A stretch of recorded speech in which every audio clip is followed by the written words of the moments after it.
hunger for glory, feeds the desire, the courage to look for a challenge, to feed your ambitions.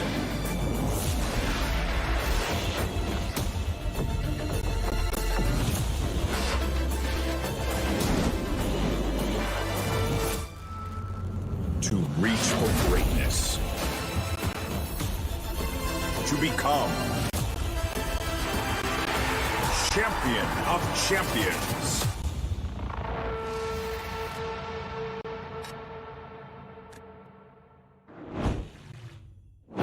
And good morning, everybody. Welcome back to the CCT tourney. My name's Over. I'll be bringing you the action today for the first two best of threes. And of course, if you're just tuning in, as you should, you are welcome back most gracefully here. The CCT West European Series, the first one of its kind, starting off, of course, with its third day today. It is going to be the elimination day, and we will be covering the first two games, which are both going to be eliminating games, aka games that will see two of four teams eliminated from the tournament.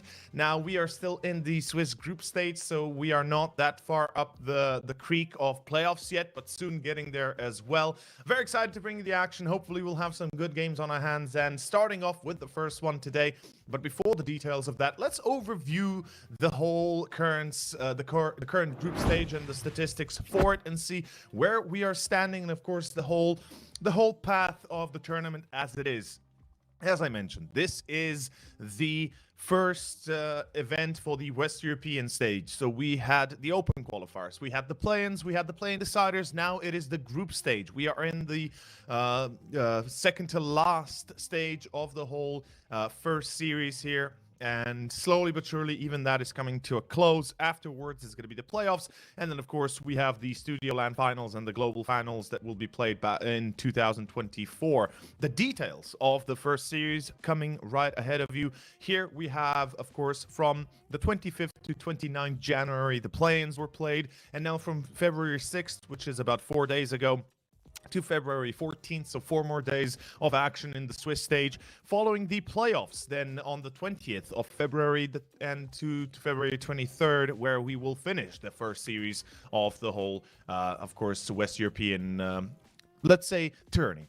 And of course, as we said earlier, we have the group standings right ahead of us. We have quite a few numbers, well, not numbers, but rather quite a few interesting developments so far. We have Eyeballers as the initial 2-0 team. We have Infected Nation Esports as well, Young Ninjas and Coalesce that are all 4 at 2-0, meaning they are 1 win away from moving to the playoffs.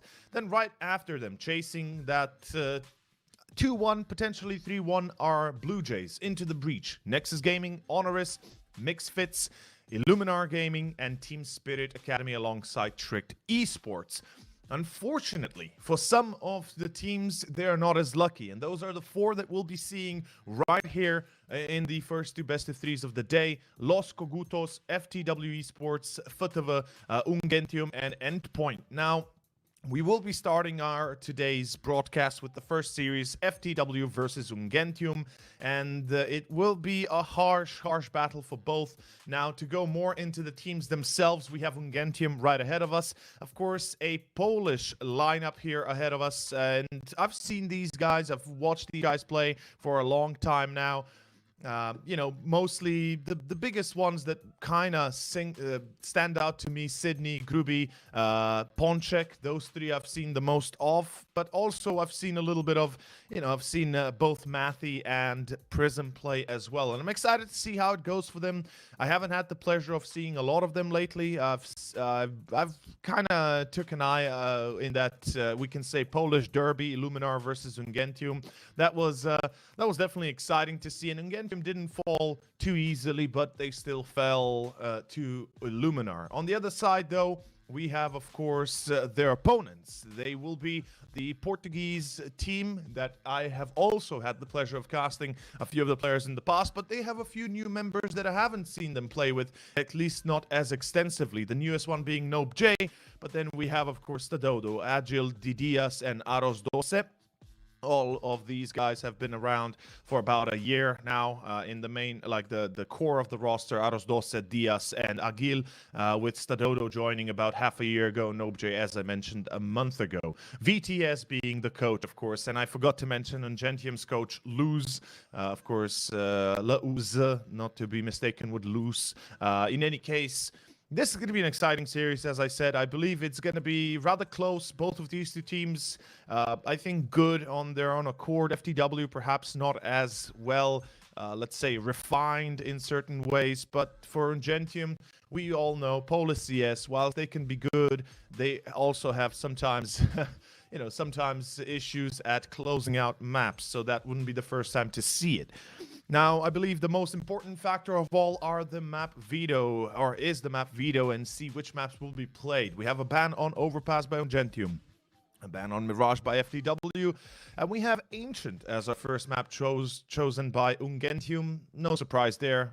Ancient, a map that, when we look at statistics for these two teams, is massively played, or at least consistently played, by Ungentium. For FTW, a little bit different. They haven't really played much of it officially. They've played one map, and that was a victory against Endpoint almost 2 months ago, so not really much to take from there. With Anubis being the second, it kind of goes for both teams here. Neither are too good at it, at least not statistically. For Ungentium, they've played it more, yes, but they still have only one victory out of 4 maps played. For FTW, the pick of their map here, they played it last in January and did win it, but that was the only map they have officially played on, at least HLTV. Vertigo and Inferno being the next two bans. Again, no surprise for Vertigo. When you look at Ungentium, Vertigo is one of their not necessarily weaker or weakest maps, but definitely you want to avoid a map where you're not as confident. And then obviously, having a ban on Inferno coming out from FTW, perhaps a bit of a surprise. They do, like, I know for a fact I've seen some of these players play Inferno before in FTW. I wouldn't be surprised if they were to play it, but I guess they don't want to take that chance.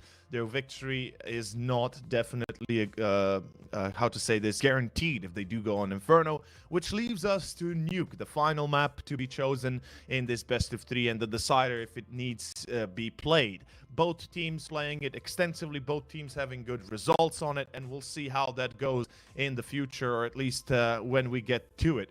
I would just like to mention Ungentium did play Inferno and Vertigo both against Illuminar, losing them, and that wasn't really the best of showing from their side. And they also played Ancient, for example, against Young Ninjas, but still losing it. For FTW, a little bit different, perhaps a bit of a tougher opponent in K23 and Spirit, but it was the Spirit Academy, so that's a bit of a different style.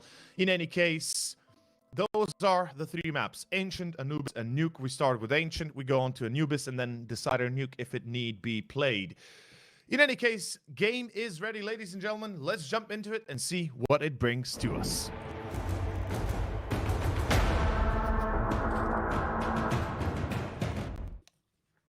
And we are live.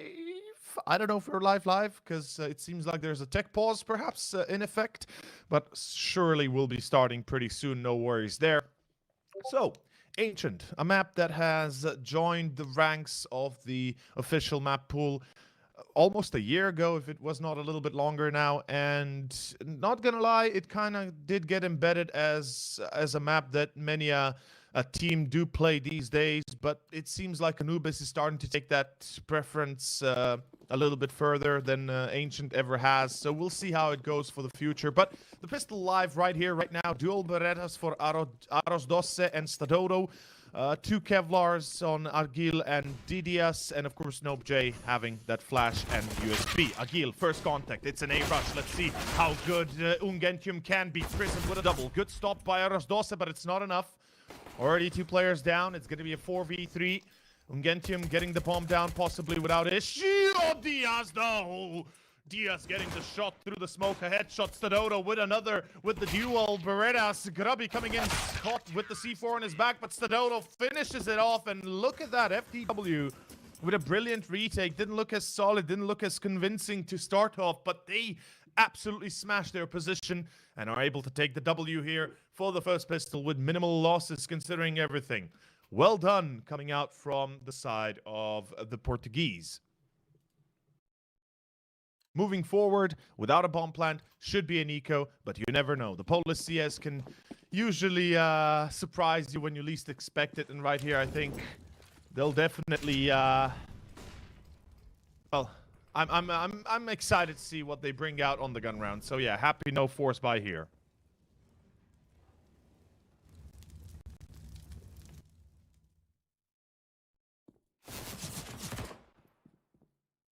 Meanwhile, of course, the push with the MP9, no doubt. You know, you have the control, you have the weaponries. Why wouldn't you take advantage of that? Aros Dosse continues, 2 for him, and that is going to be the finisher of the eco here. Or anti-eco, more so should I say. Ponchik actually gets a kill with a Glock, surprisingly, but not more than that. FAMAS also will be retrieved, no issue whatsoever.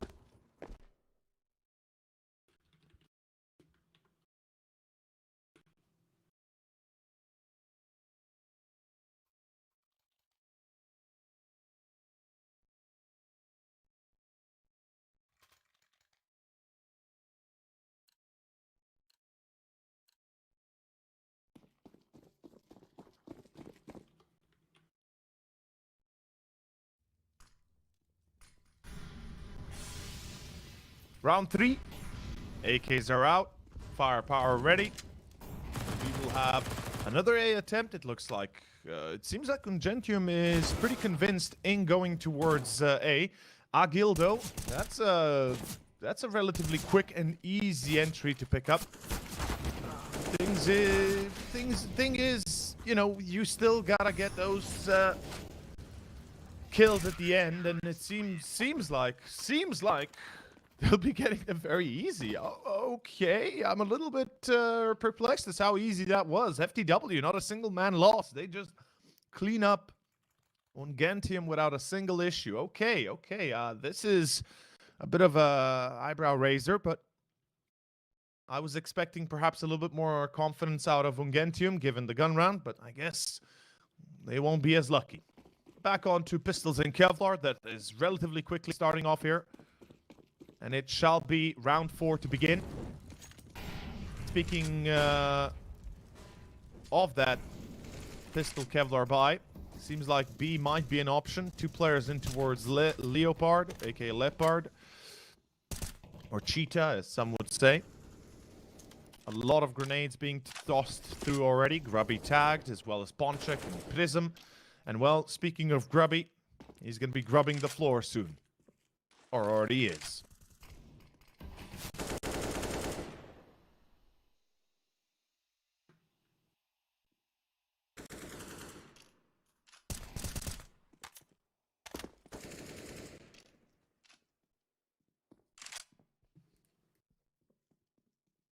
A relatively calm round after losing the first here. Ungentium seemed to be far more careful. I guess they are not extremely keen on making quick refrags happen. Stadodo actually drops the bomb carrier. Sydney's down. Ungentium still no reaction. 30 seconds. They're waiting. Might just be their downfall here, and getting more than 1 kill already seems to be a big ask. Oh, great spray down by Nope. Nope J. And a third as well. FTW. They seem to be hot on the trail of their opponents. Very well done so far. Starting off perfectly.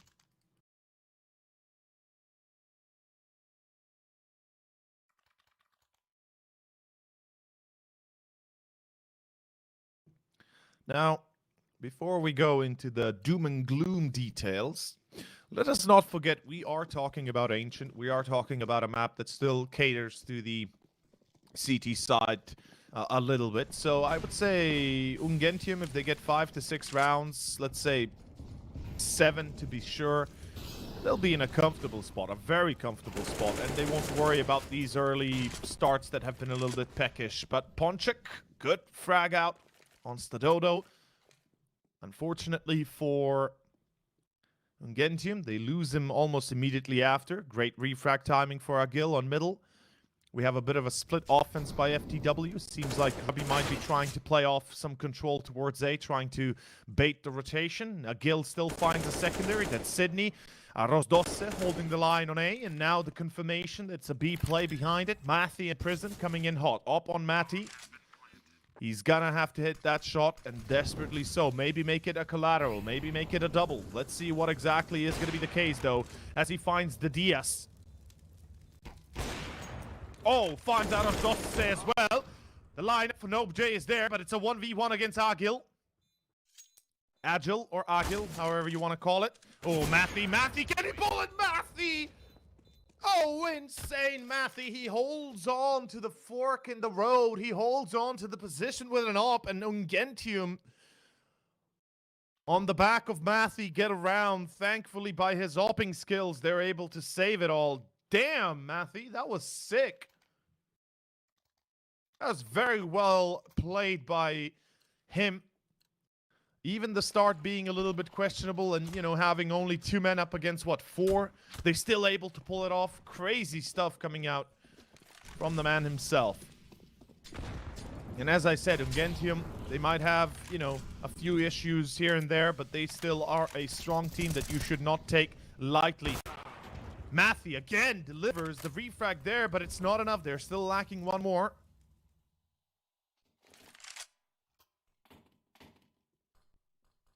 Leaving Ungentium with 3 players alive, and oh, there might be one less alive soon. Oh, that's a bit of a mishap by NoBJ. He saw the head, tries to go for the kill, but in that instance, just luckily enough for Grubby, he's able to hide under that corner. The angle just not favoring the CT.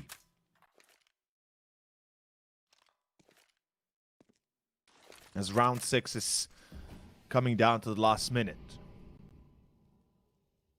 FTW seem to have everything under control. They have a player in Donut that's going to be kind of keeping an eye out on that mid push as well. But meanwhile, Grubby, speaking of it, he finds Aros Dossen. Now it's going to be down to the man on May. That's going to be NoBJ.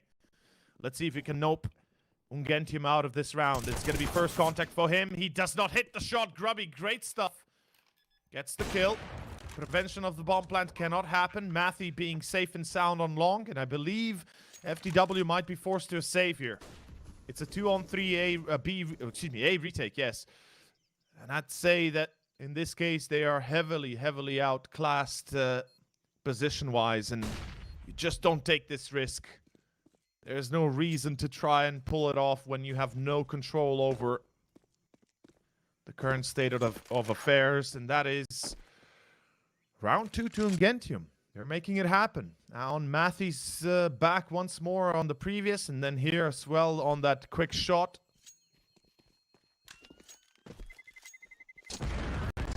Great stuff for Ungentium. They're making it work. As I said, if they get up to 5-6 rounds, they should be solid enough to begin their second half pretty comfortably.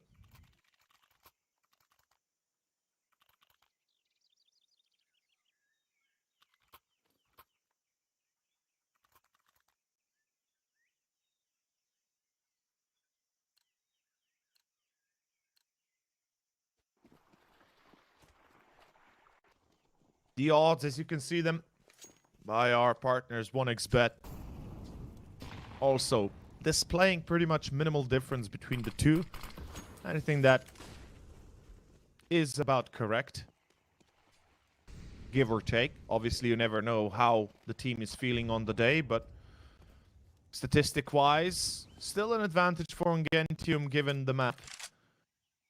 First entry on Sydney as well, and hate to say it, but we do have a James Bond currently on Sydney. Or in Sydney, we can say. And meanwhile, a B take seems to be preparing and brewing for Ungentium. Let's see how they actually manage to pull this one off. NoBJ denies the push in towards Cave.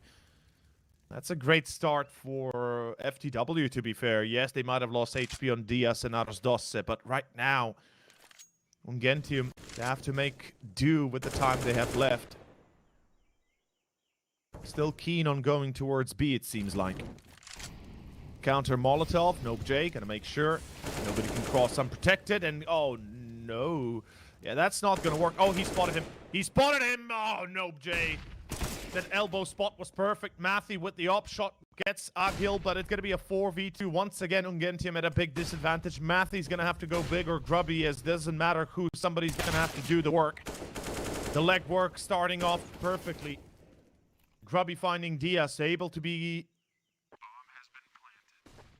a safe plant at least. Oh, Matthew, man, this guy, he is going nuclear right now. Ooh, unfortunately, as I say that, it seems like the caster's curse is coming up quite nicely. As he hits the shot, they immediately push through the smoke. Grubby gets caught, and then Matthew, of course, out in the open, shot down by the M4. Fifth for FTW. The Portuguese are continuing their success after a brief intermediate, we can say, failure.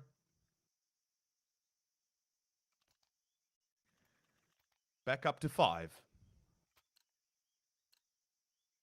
Money for Ungentium. An issue to a degree. They have AKs out, with the exception of Sydney having the Tech 9. Oh, this is a B rush through ramp. Is it? Yes, it is. They're going to go straight towards B, and the nades, everything. It's already dropping hard. The Diaz gets the first. That's a good start.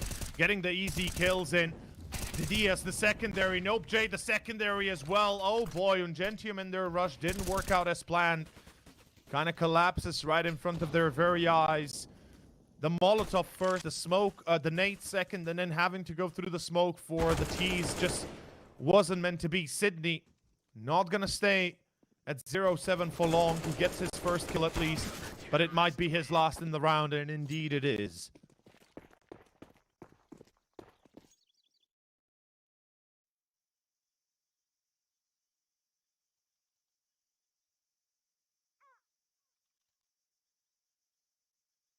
And now an eco. Well, technically they could go for 3 AKs. I wouldn't be surprised if they start something crazy like that. But they'll still keep to basically a mini buy, pistols, Kevlars, and a hero AK. I like the fact that Matthew goes for it. He's been accurate, he's been deadly, and I think he's the one that can make a difference. An A play coming in to mind, it looks like, through H. No mid control means that FTW will pretty much have eyes on this as soon as they realize mid is not even being contested. Here comes the flash. First contact to Dodo, misses the shot. That's a mistake that should not have happened. Ponchek goes out wild with the Tech 9. Can't finish off out of Dosta. That's a problem. Through the smoke for Agil. Actually, no, blinded Agil. Excuse me. It looked like it might have been through the smoke for a second, but he finds 3, denies the push. Matthew not even shooting with the AK too much, and Sydney left over as the last player, unable to get the kill. All 5 surviving for FTW, and they look hot on the trail towards victory of the first half.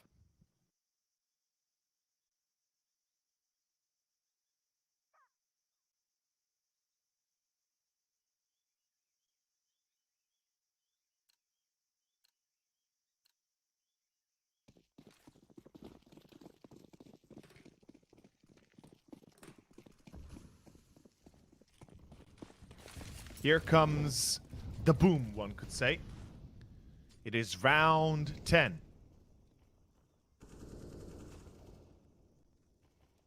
This is the boom that we need to see out of Ungentium, or they could be facing a very, very dangerous precedent.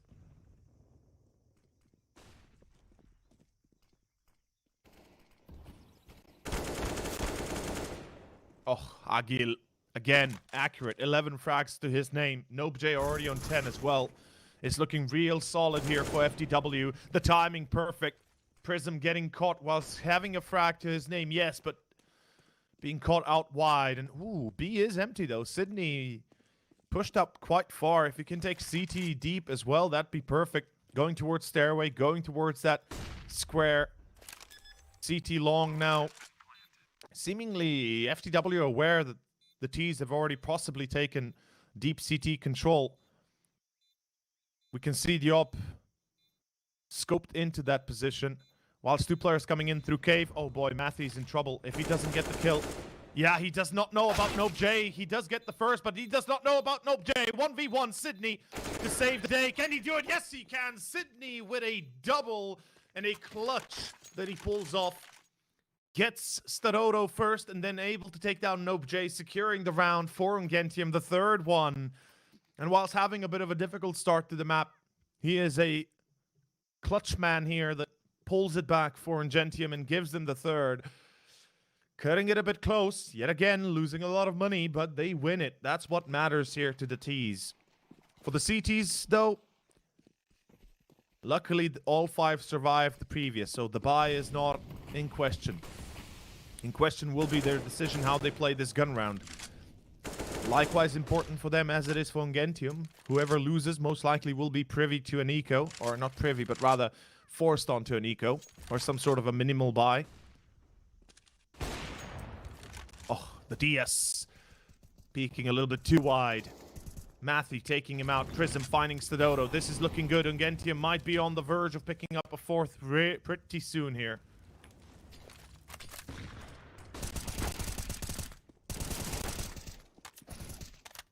Oh.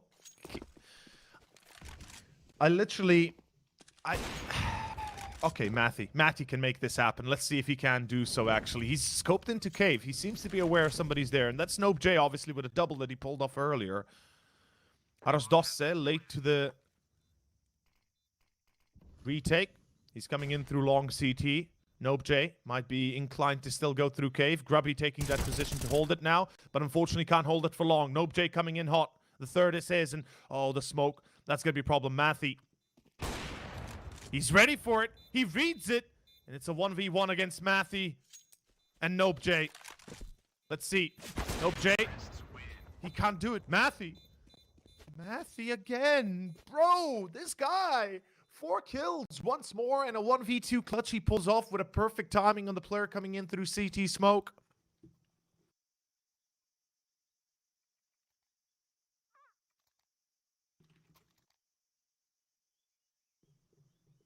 And a tactical pause for FTW, of course. Makes sense. You want to make sure you talk it out. You see where the issue could lie in those early starting moments of the round. As I mentioned earlier, the money is going to be a problem here for FTW, so their buy is going to be hectic at best. And they can go for 2 rifles, maybe a third on NopeJ if he decides to circumvent utility, which I think would be the smart choice. They need rifles. They cannot only rely on 2 M4s. M4A1S, of course, the silence variety with 20 bullets in the magazine.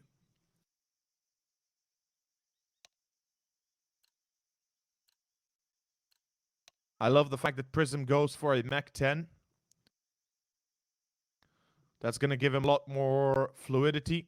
And a technical pause being called, I believe, since the timeout has ran out and freeze time is not currently counting down. So possibly a tech issue on one of the sides of FTW. Could also be for Ungentium. Not really sure.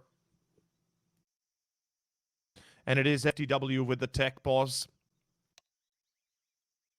The DS with the M4, I'm kind of eager to see how are they going to decide to play this. NopeJ has his Kevlar, so he can go for an M4 of his own. Even has enough for 2 flashbangs or a defuse kit. In this case, I'd say please buy a defuse kit.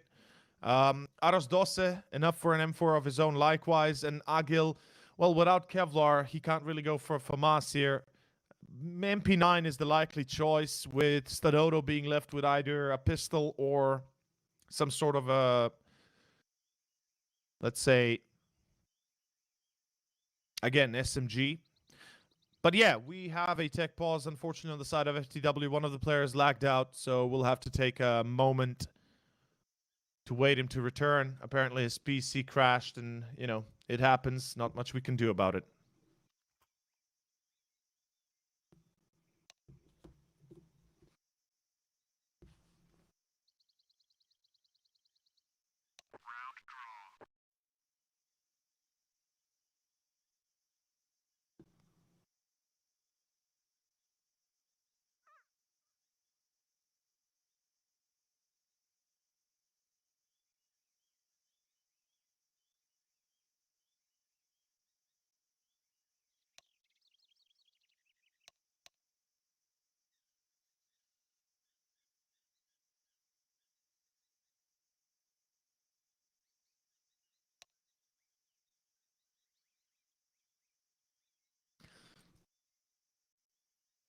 Round has been reset, of course. And the buy is coming in. Aras Dost not going to go for an M4. Alas for FAMAS. Agil as expected the MP9. There's the M4 NOBJ. The DS as well with his own. It looks like FTW is coming in hot, and it's going to be a PT50 for Stadodo. So that's going to be the weakest link in the chain for FTW. But you all know the weakest link, you know, the party is only as strong as its weakest link. So let's see if the pistol will be abused by Ungentium or not. Great pop flash action coming out from Arasdos, and NOBJ taking advantage of that. Good entry for FTW. Mid control might have been contested or at least fought off for a little bit longer than expected. Ungentium do lose the first, and now they have a weapon to play with. Agil already upgrading to an AK. And Ungentium have a difficult task ahead. Whether or not it's an A play, we'll see, but it certainly looks like it.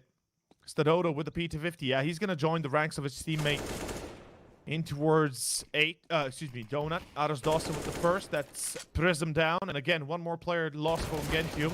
Push out through middle. Ponchik, good start. Stadodo going to be caught. Ponchik needs a secondary here. Desperately needs a secondary, but going to be caught by NOBJ in the back. NOBJ, yo. Oof. Grubby's been able to sneak into Temple. Yes, that's a great position for him. Problem is, the bomb plant is not as secure as they might think. With Donut open, with basically short open, it leaves that Temple a little bit unnecessarily taken by Grubby. And yeah, he realized that he needs to allow his teammate to pass on over safely. Molotov smoke covered the approach. Bomb plant should be able to happen still, but oh, the prevention of the bomb plant, the timing here for the Diaz as he goes swinging out wide. The spray for Grubby is there, but it's not enough as NOBJ takes another hat trick to his name and secures the 8th round for FTW. A great start for the Portuguese team. NOBJ with 17 frags already. And if you guys don't know who they are, well, you should definitely take a look at the past of some of these players. NOBJ, I've had the pleasure of casting him back in the day in Offset and in Giants as well. It's been a while since I've seen him play, but like I said, in Offset and Giants, he'd been very consistent, and FTW seems like picked up a great player for them. Stadodo, meanwhile, I gotta say, this guy as well, he's always been on my mind whenever I think of course, Portugal and their CT players. Here comes another A play. A straight push with pistols. Not really a full force buy, but definitely an upgrade. Unfortunately for the pistols, they're no match for the rifles, as we can see. As they're just being cleaned up one by one. Ponchik, last player left with a deagle. Maybe a shot that he can make. Maybe a kill that he can get. Flash is going to be a little bit too deep, not blinding him. He does get a headshot, but Stadodo with the op. There it is, connects. And speaking of Stadodo, as I said, back in the day, you know, back in 2017, 2018, Offset, a team that I casted quite a little bit, and Saw as well, another Portuguese team that I definitely seen my fair share of. Never disappointed, I would say. Portuguese CS, in my opinion, is definitely underrated, and I think the only thing that it's lacking is investment and time. Time invested into the players, and well, just you know, having the experience on the highest tiers, and that's it. Even then, we all know how good they can be without that. Great start again. It's Agil with the first, and Ungentium is being taken for a bit of a joyride, we can say here.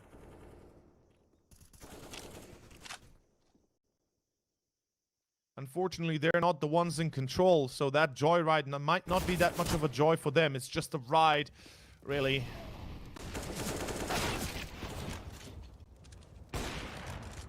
Agil gets grubby, oh boy.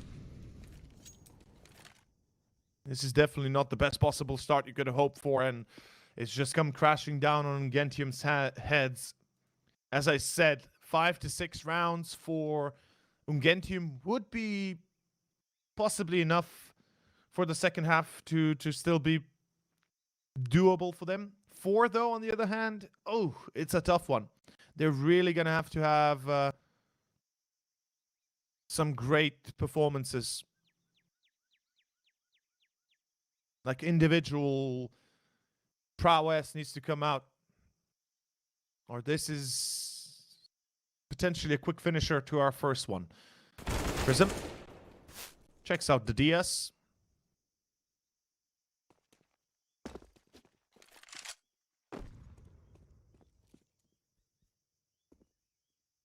And they're going to go A, obviously. With Matthew and... Oh, well. No, not really going to go A, will they, when they run out of time. Matthew certainly looked like he could push there, but the timing just wasn't there. Prism too late to escape that speedway. And unfortunately, losing the round due to time running out on them. Losing 2 players' economy as well with that. Still alive, yes, they keep the op and the AK, but the money, barely enough to scrape by a buy itself. 10-4, and it looks like the round of 15 will start off with barely anything in the bank for Ungentium. And speaking of bank, well, they don't really have much to bank on as well. The utilities are going to be an issue. Meanwhile, 19 frags on NopeJ. He is insane right now. He is really on a roll. Aros Dos set, blinded in the smoke, lost perhaps a moment here. Ponchik finds Agil. Stadodo gets Ponchik, but Grubby replies, so at least it's an advantage here for Ungentium. Let's see if they can get 5. As I said, 5 would be acceptable. Oh, okay, Stadodo. Chill, man. That's too strong. And Sydney. Oh, no, Jay. Oh, he noped right out of there. 2v2, this is still possible. Bomb not planted, though. That's an issue. And Grubby and Sydney. Oh, boy. Oh, boy, oh, boy. This is a tough one. A minute on the clock. Both really, really tagged up. Together, they have 38 HP. Oh, let's see. If they can get 5, Ungentium could still perhaps claw their way back into this map on the second half. Their CT side certainly a lot more consistent, I could say. Surprisingly, yes, FTW did pick Anubis as their second map, which is a bit of a, you know, let's say a choice out of left field there, but perhaps they've practiced, perhaps they've gone through the details, they know what they need to do. Anubis, fresh enough of a map that not every team that plays it still too consistent on it. Unfortunately, Grubby falls. That's the player with the highest HP. And, well, there goes Sydney as well. 11-4, and we go on to a short break on the, of course, halftime. Ladies and gentlemen, you're watching the West Europe Series, first one of its kind. My name's Over, and we'll see you after a short intermission.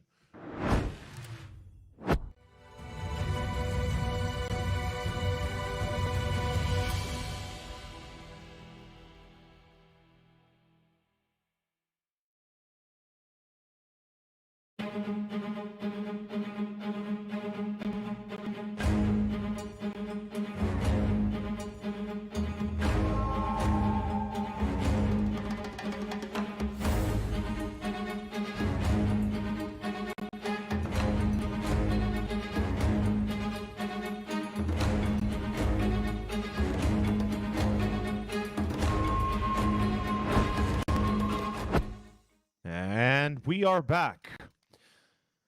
Okay, I said 5 would be at least something for Ungentium, but this is not going anywhere. 4 is what they get, and the odds obviously shift in the favor of FTW expectedly. Now the second pistol here. If FTW can get it, Ungentium will be in dire trouble for this first map, I'll tell you that much. That one is for free. Let's see if they can take it for free, though. Ungentium, 1 player on A. That's going to be the one and only. Monsieur Matthew, he's been solid so far with the op. He's been solid overall, but let's see if he can get at least 1 blinded in towards Temple. Also taken to downtown with a little bit of damage to him. Smoke off to both Short and Donut. That means that it should be an easy enough of a bomb plant for FTW, and a retake now for Ungentium happening. They've got Sydney with the defuse and 2 flashbangs, so possibility of getting back into this definitely there. But how did they do it? We're about to find out. 3 players in Temple. Not the best position, but maybe it's enough. Maybe it's just enough, and they will start it off. Matthew with the first. Oh, the flank, no, and 2 players before that falling. Oh, no. Ungentium 2v3 now. Bomb still needs to be defused. They've got a 5-second defuse. Grubby, without a defuse, he's actually going for it. Yeah. That's not gonna happen, lads. Sad to say, but that is not happening. Second pistol as well goes to the Portuguese team. And what a start it is for FTW, a great opener to this best of three. Remember what I said at the start of the game, at the start of the series, in the pregame especially. This is the elimination match. Whoever loses is out for the West Europe Series #1. Whoever wins still retains their position for the time being and has a chance to make it to the playoffs, albeit a difficult one. 3 best of 3s need to be won in a row for these two teams, one or the other. So this is the first, and then 2 after as well.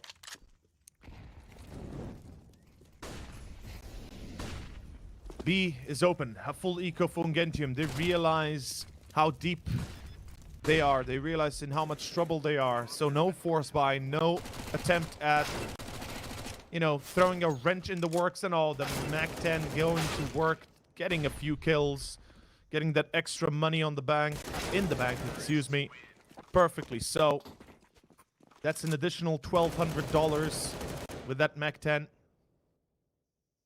AKA 1.2 thousand, that's how we say it in Europe.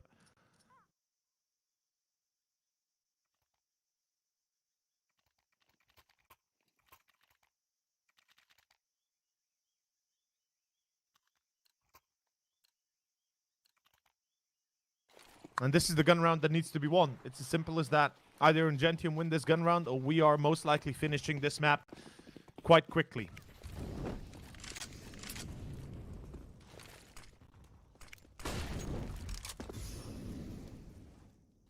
Two players on B, 2 players towards middle, and solo player towards donut. That's pretty standard setup so far.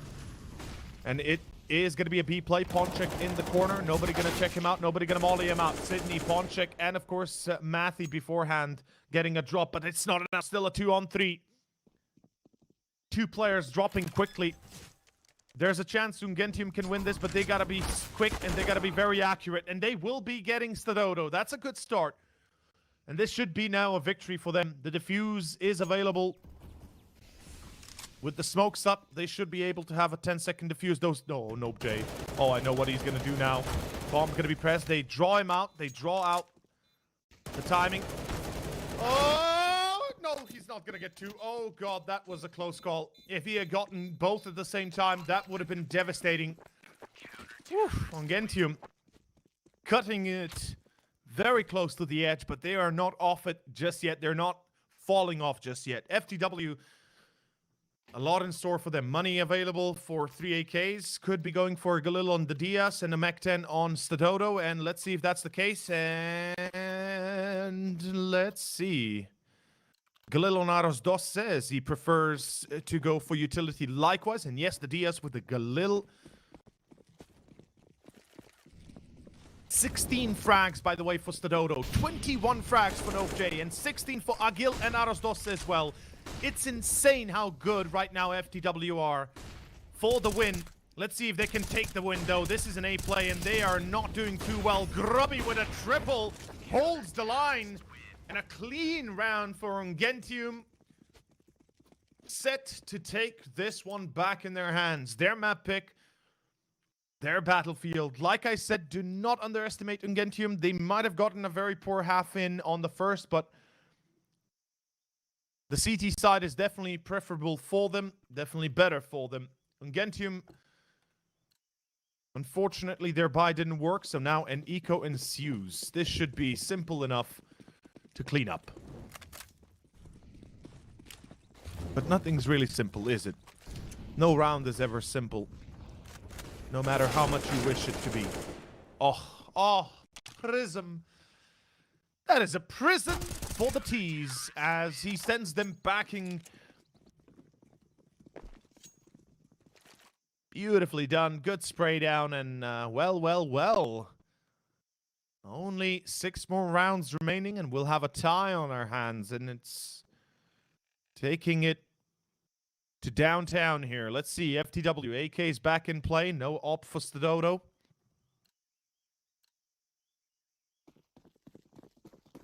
On the other side, 16 frags on Matthew and 12 on Prism. 12 on Grubby as well.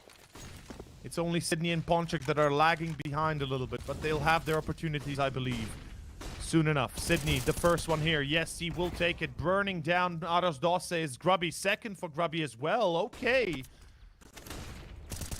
This round, it's looking like it might just go to Ungentium. This is perfectly set for their W.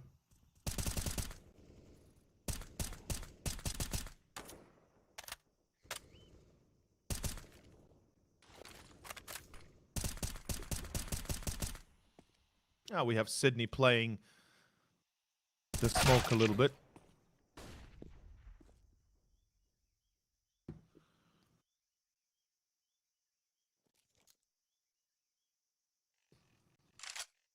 Paying the price for his cheekiness. Meanwhile, Prism, good as ever. The Dodo, no hope to survive this. I mean, even if he gets another frag, there's 2 more players to deal with low HP as he was. Not gonna happen.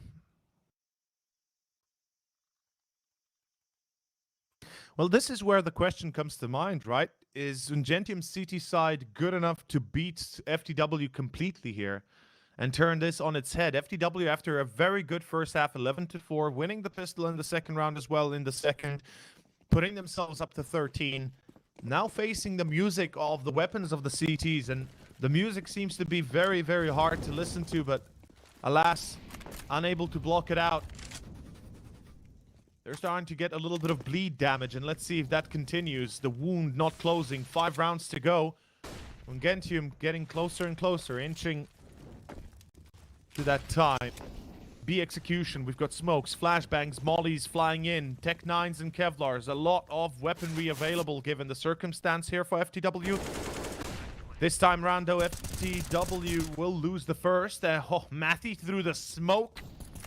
This guy is really good with the op. I cannot stress that enough. And with cave control in the hands of the CTs, this should be an easy enough of a retake, really. No doubt in my mind. Nope, Jay. I will be taken care of, and there you have it. A single frag is not enough, but the bomb plant is. It gives them extra money. It gives them that extra boost they needed. And Ungentium, I mean, I would just like to point out one thing, guys. Ladies and gentlemen, more specifically. $11,000 on 3 players, effectively, on the side of Ungentium. They have more than enough to still pull this one off. And even if they lose a round, they have that safety net of the money to fall back onto. So it's not that big of a deal if they lose one and then continue their success. Round 23, though. We have a B play again in mind, perhaps. Good nade. Oof, a lot of damage on the DS. That Molotov really doing a lot of damage. It's just unexpected, perhaps. FTW not careful enough early on. Aros Dosse takes a nade to the face likewise.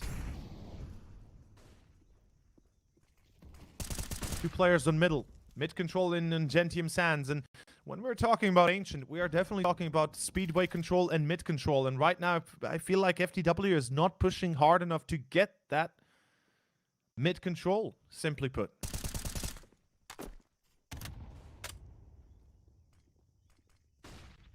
Because every time you allow map control to be in the hands of Ungentium, they are the ones controlling the pace of the game. Ponchik and Prism. Prism might have fallen, but Ponchik with the refrag gives the advantage back again to Ungentium. A 3v4 right now for FTW. With the op in Stadodo's hands, he's been relatively quiet. No shots as of yet confirmed to hit anybody. And if I am correct, he might have shot once with the op. Stadodo, that is. So 1 bullet missing in the magazine, if anything. And let's see for certain. Grubby's going to be holding the line behind main box. He is alone on A. He cannot fail this. He needs at least 1. He does get the tag. He does get the kill. Drop the C4 on top. Oh, boy. That's going to be an issue. No, it falls down. All good. It falls down. For a second there, I was a bit concerned. Stadodo. Sydney. He had the issue at the start of the game. He was 0-7. Well, he's now 10-17, so he's doing good. Definitely turning around this bad start. An attack pause for FTW.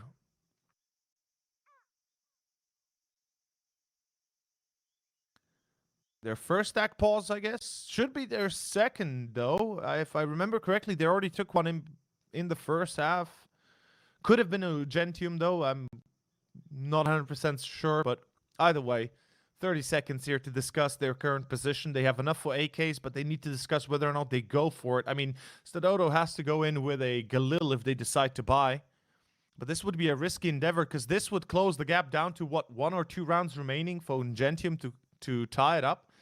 So, yeah. Oh, second tack pause as well coming out. Fair enough. I like this. They're really discussing this in depth. And Ungentium, as I said, if this is a force buy for FTW, so not even a force buy, just a buy, and they fail, that's not only 11 to Ungentium, that's 12 right after, because it should be an eco following suit for FTW, or a bit of an upgrade round, but regardless, we've seen Ungentium being able to handle that.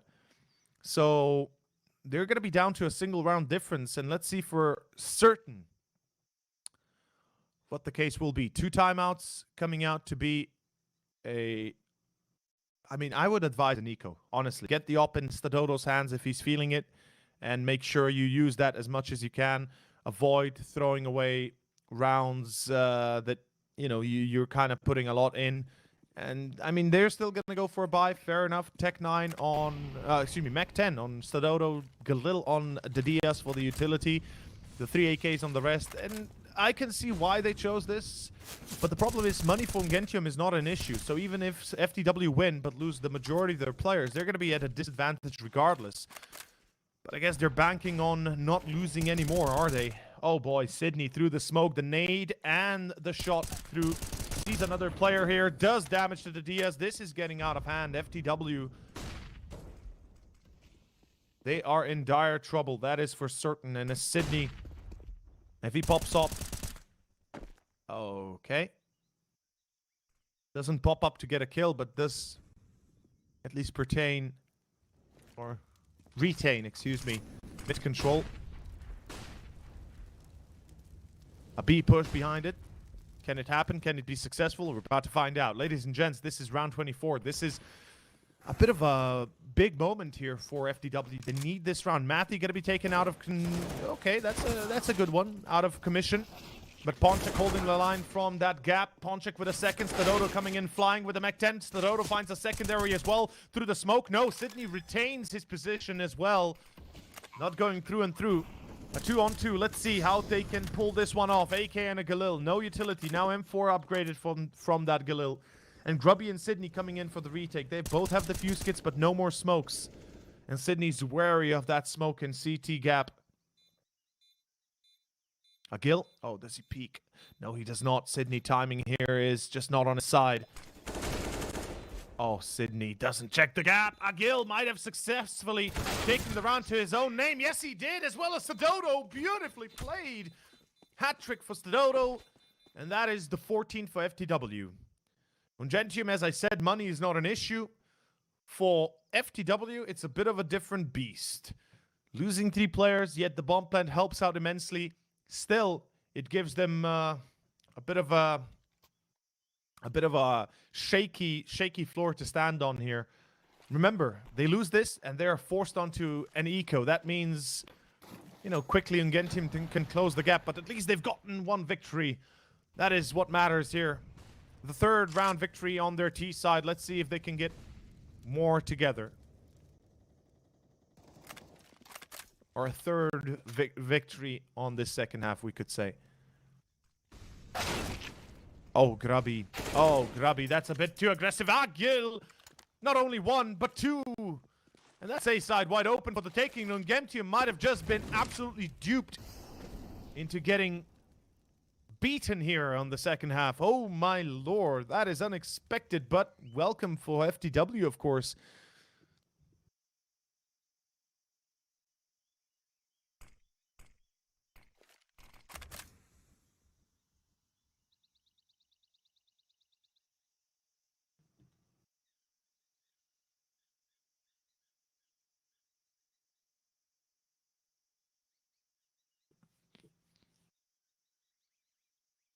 Ponchik, Sydney, and Prism.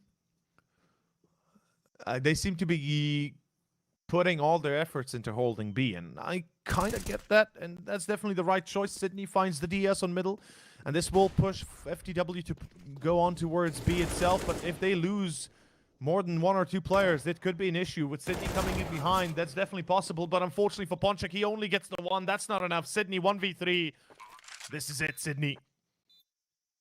I think he has to go for it regardless. He's got the money later on, but it's not going to be enough. That's going to be FTW on map point. Ladies and gentlemen, the Polish team have been successfully thwarted from getting up to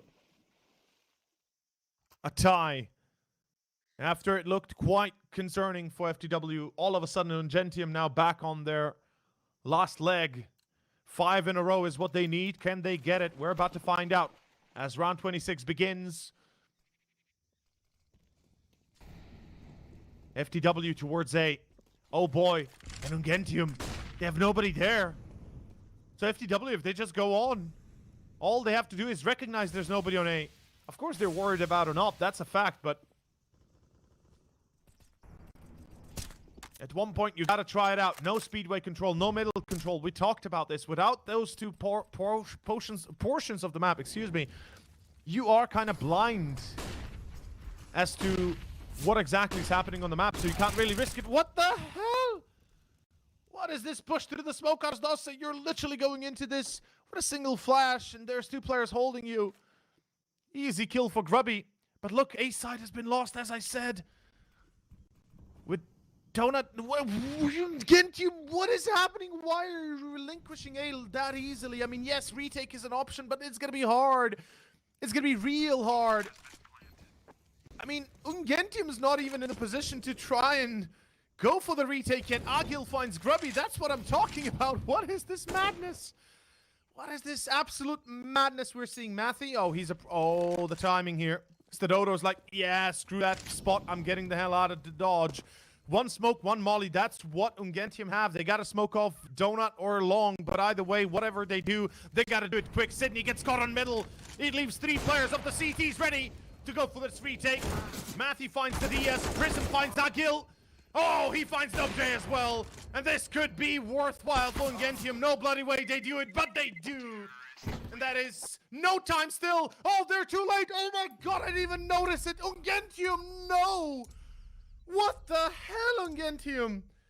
Delayed retake, delayed attempt, and in the end, delayed in the chance to go for the round. GG as FTW take the map 16-10.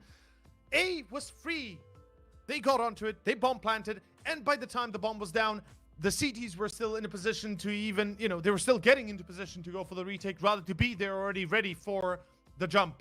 That is GG for map 1. That is 16-10 as FTW take it into Anubis next. Man, I need to get a breather. One hell of a map. Great performance on the first half for FTW. Second half starts off a little bit different, but unfortunately for Ungentium, it's not enough, and that is the end of our first one. We'll be back after a short intermission. My name's Over, and you're watching the CCT West European Series number 1. We'll be back, as I said, 10 minutes from now on Anubis.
very complicated job, but I love simple things so much. One move, one push.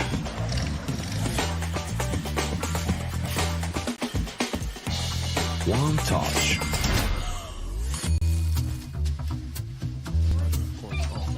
One love. One click. 1xBet.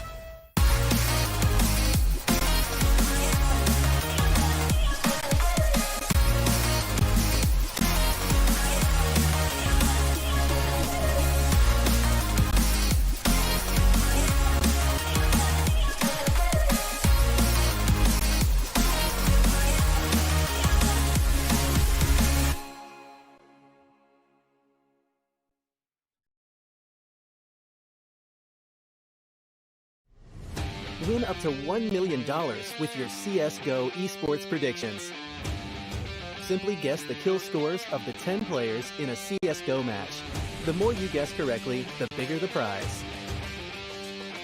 You'll need at least 2 correct predictions to win a prize. Guess all 10 correct and win $1 million. Experience the exciting new way to add a little prosperity when watching esports tournaments. And register now to receive a free entry ticket upon sign-up. Predict kills, win millions, prosper. Are you sick of the hunger for glory? Feeds the desire, the courage to look for a challenge, to feed your ambitions.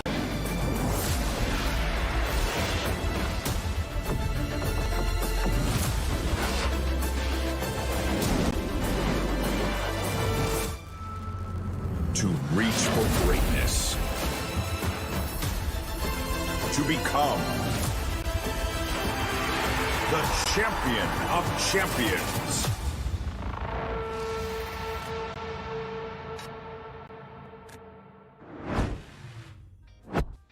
And we are back, ladies and gents, with our second map soon to be ready here on Anubis. My name's Over, bringing you the action here at the CCT West European Series, the first one of its kind. And of course, the map and the series between Ungentium and FTW. So far, not doing well for Ungentium, to be honest. Their map pick going down in flames. 16-10 was the result, FTW taking the victory. The Portuguese team seemingly much better prepared and definitely much more on point. With that being said, let's jump into map 2.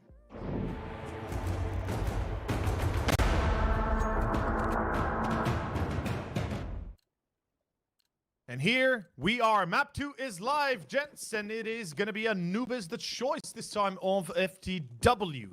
Weird choice, as I said earlier, since it is a map that they have not played extensively, but likewise for Ungentium, it is not a map they've played a lot of as well. And we have Ungentium starting on the T side, surprisingly enough. And let's see how this one works out, as it is going to be an V push, as the DS finds 1, finds 2, but it's refrags coming in all together. A 3v2, a 3v none, as the Dodo with a double and a hat trick to boot with the dual Berettas brings it home and gives FTW another pistol victory. That will be their third pistol taken in the series so far, and it looks like it might not be the last. Anubis, a map that is new to the scene, new to the whole of the, we can say, to the whole of the game so far. And I think widely accepted so far, given, given everything. Yet a lot to be had just yet. As we go into our second one, it is an eco for the Polish team. And remember, as I said, the winner here is not advancing yet, but definitely at least preventing their elimination for another day. Tomorrow, they'll play more. And the day after, more. And then, of course, the day after will be the final battle for them. Grubby with a great deagle shot to begin. It's Stadodo that gets singled out and taken out.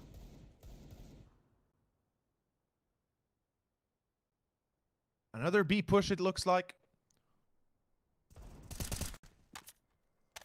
But this time, NobeJ on a corner that is very hard to beat. Prism getting tagged. Ponchik is right next to him, trying their best to find headshots with those deagles, but unfortunately, it is not meant to be. And this corner is so deadly to fight from. It really gives you an advantage, and it is nigh impossible for the T's to get through. Mathy still finds a kill on middle. That's going to be Agil to fall. 3v3 with the FAMAS now in the hands of Mathy. Not sure if things will improve massively, but definitely a better chance of taking it Perhaps to a W. Ooh, this is going to be a tough one. They have taken B control, and seems like FTW might have overreacted to the mid loss. Bomb going to be planted. Rotations will be happening. Bomb still a successful plant, and that gives them extra boost to the economy. Not sure if middle was spotted. Ooh, I'm fairly certain it might have been Ponchek with the shot on the Diaz. A 2-on-2 now ensues. 30 seconds or so left on the bomb clock. Aros Dosse with the MP9 coming in hot, trying to clear out Ponchek. There will be a second player behind them, though. Not sure they'll expect him there. Ponchek will fall. And there's the FAMAS. The damage is insanely good. But unfortunately, BLUEJAYS is too accurate. And FTW saved the day. Barely, but they do. Ooh, this is going to be close. Oh my god, that is cutting it so close. Oh boy, FTW, you're playing the odds here, boys. You're playing the odds, that's for certain. Oh boy. Whew. A lot of economy lost for FTW. They're not in a great standing when it comes to the money. Ungentium, on the other hand, full buy now for them. That was the Nico they played. So 3 kills plus a bomb plant, perfect for Ungentium to set up for future victories. Let's see if that's possible. B push coming in behind again, apparently. They're focusing on B quite a lot, and understandably so. Oof, BLUEJAYS. Gotta be careful. Almost getting killed there. That spray could have hit him hard. Matthew and Sydney both getting tagged likewise. Round 3 in full swing, and B seems to be the choice.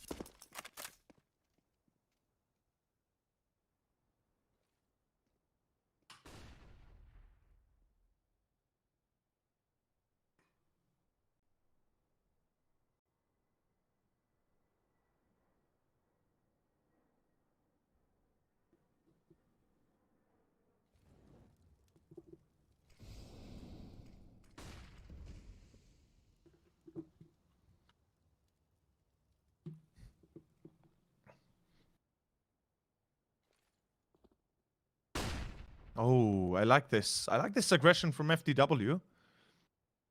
For the win. Of course, going for the win in the round. But an A play behind it. Middle control going to be contested soon. Agil seems to have the right idea.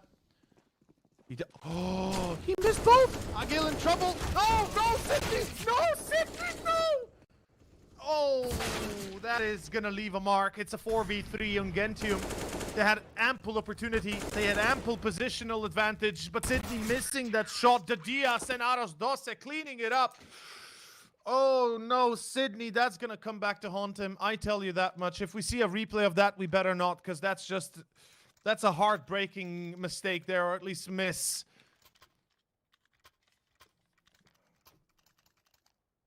Oh, boy.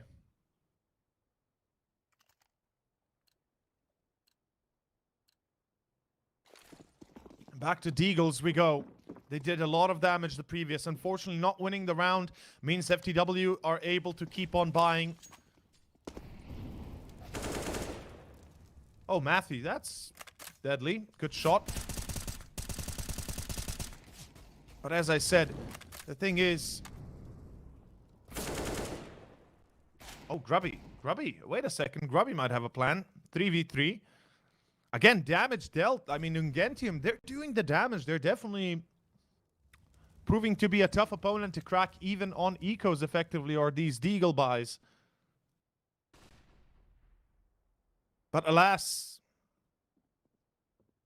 seems like not meant to be just yet.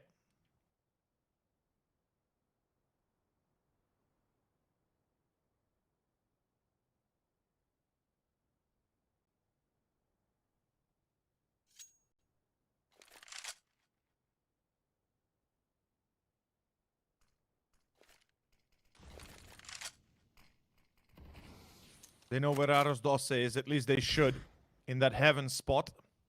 They will check that out almost instantaneously as it comes down to it. Mid control going to be contested, and now the C4 lost. Oh boy, that's Prism.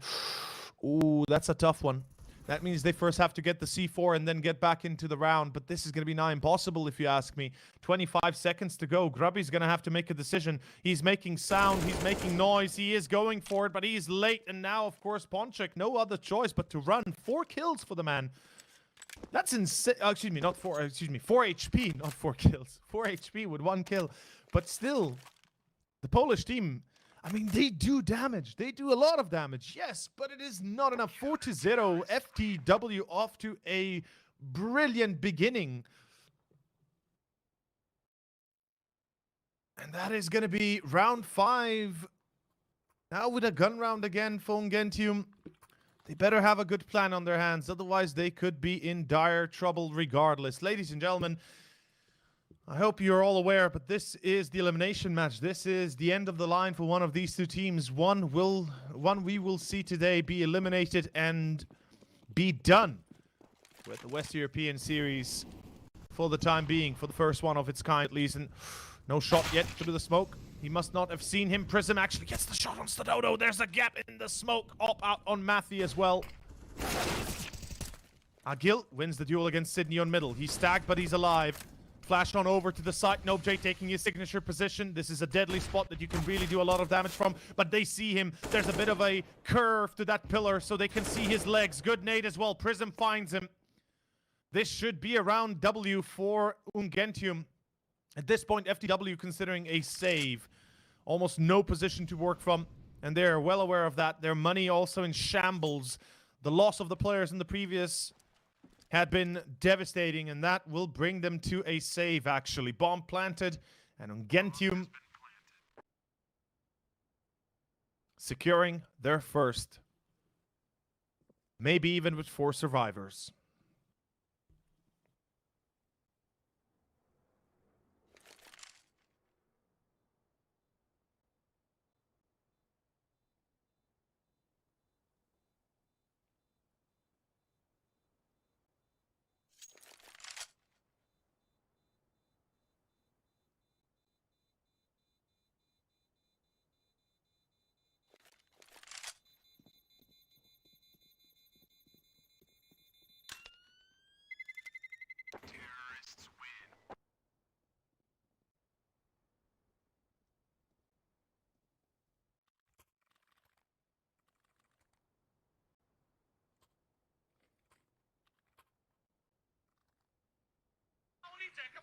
Opa, I opened highlights.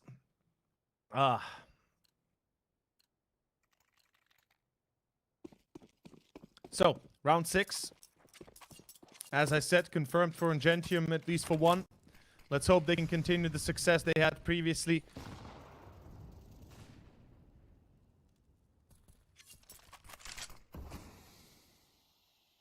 We have the op-out for Matthew. Meanwhile, Stadodo having to play with a FAMAS. Definitely going to impede him at that early entry. A chance for that early entry, I should say. Oh, the Diaz gets tagged. Possibly. That was a wallbang. Could have been a leg shot, but seems likelier it was a wallbang. Although the leg shot does exactly that much damage, give or take. So the Diaz lucky to be alive right now, and we have a B push once again. Ungentium looking like they want to go for the take here. 3 players ready. About to pump a lot of utilities into this one.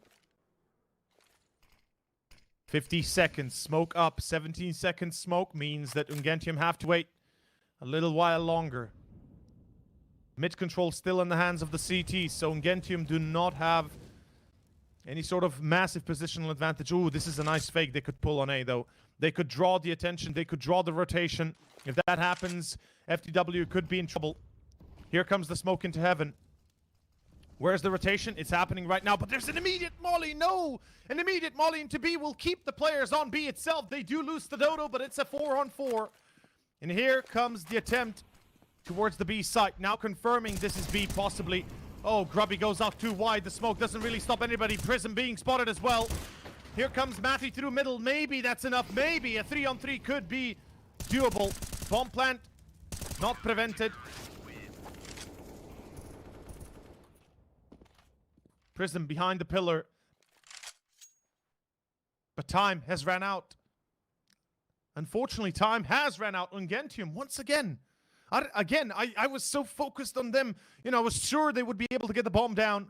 But time has ran out. My god, I am slacking there. But so are Ungentium. I was sure they had at least 10 more seconds. Oh boy. Yeah, that's gonna hurt. FTW win the round by just playing the time. Not even having to go for the retake. Mistakes were made, and the Polish team need to close the gap faster, man. They're leaving themselves wide open for these kinds of mistakes. Agil actually finds Sydney. Mid control again, contested, fought for, and successfully taken by FTW. Might not be kept later on, but look at them. They kill them player in middle. They pull back. They put 3 on B, 2 on A. Classic standard setup. They have that eye trained on both connector towards B and mid connection, aka window double door, so nobody can actually jump through middle itself. Meanwhile, Ungentium preparing an A take. First contact will be out of Dosse. Spotted. Oof, missed by Matthew. He can be lucky to be alive. He usually does not miss those.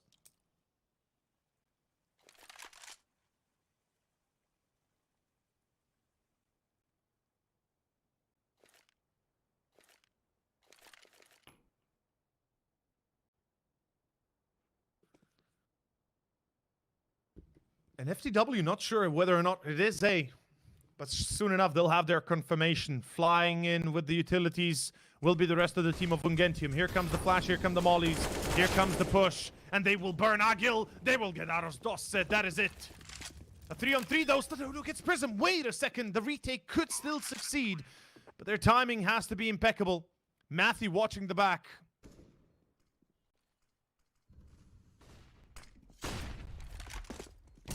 Matthew will hit the shot, but no time to reload the bullet into the magazine, or at least into the chamber.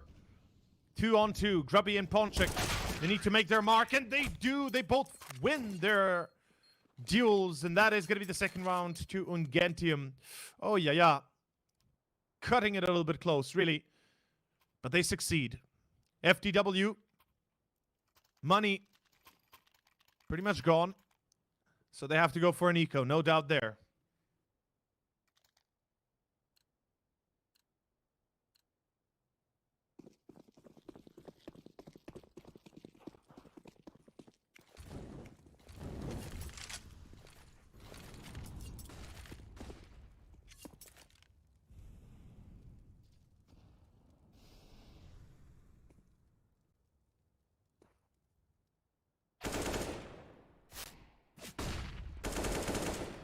We had a bit of a buy-in with those Deagles, but does it really matter? The answer is not really.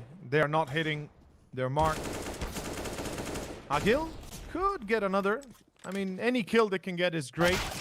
Diminishes the overall economy for Ungentium, which helps obviously in later stages of the rounds and the half, but that is round 8, to Ungentium. First time out for FTW. They do not have enough money again for a solid buy. If they do buy, they are going to be in dire straits when it comes to the overall economy for them.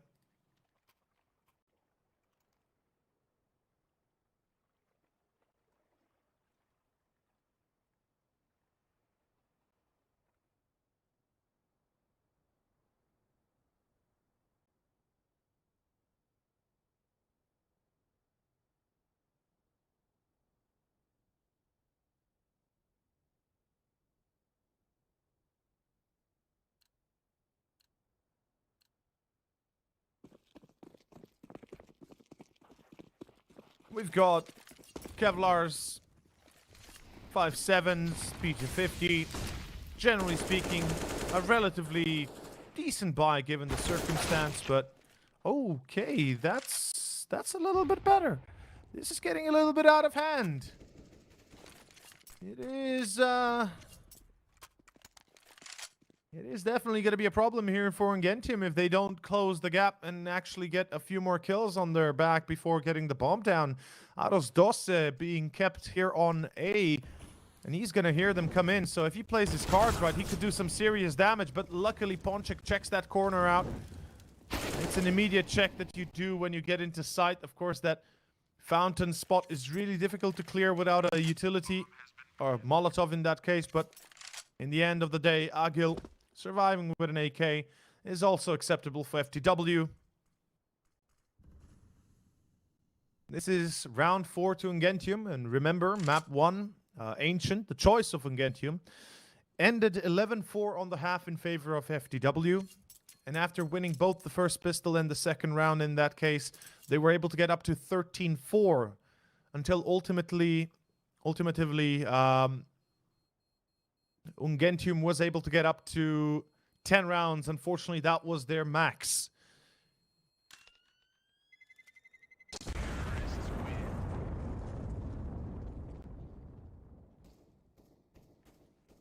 Now, as for the Ungentium side, well, they certainly seem to be a little bit more prepared for Ancient in a degree. They seem to be perhaps a little bit more warmed up after the loss on Ancient. I can assure you they've had a sturdy talk with their coach, Luke.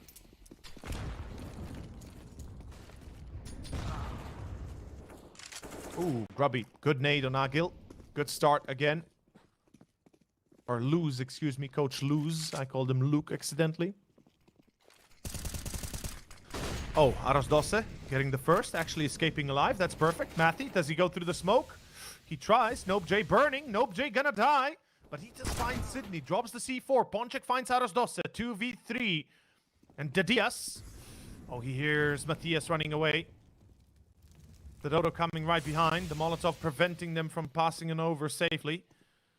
This is going to be a difficult... Oh, he's going to boost him. I like the idea. Takes the shot into the smoke. Nade on over. Prism tagged heavily. That's still a difficult position, and I think FTW realized that it will be nigh impossible to actually go for the retake with an op on their back. Yeah, they'll save what they can. Makes sense.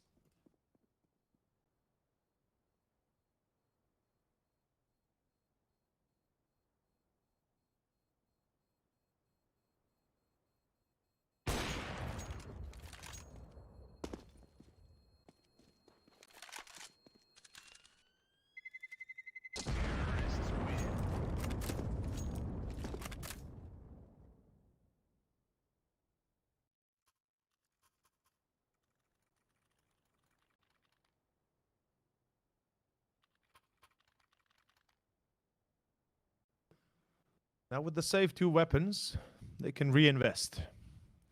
They have the op as well. So it's the Dodo. And I have to make some short work. We'll see if that is going to be possible. Ladies and gentlemen, it is round 11 here on Anubis. Playing in the ancient ruins of an Egyptian temple dedicated to the god of the underworld and, well, the god of death, Anubis. Matthew, good start on NopeJ.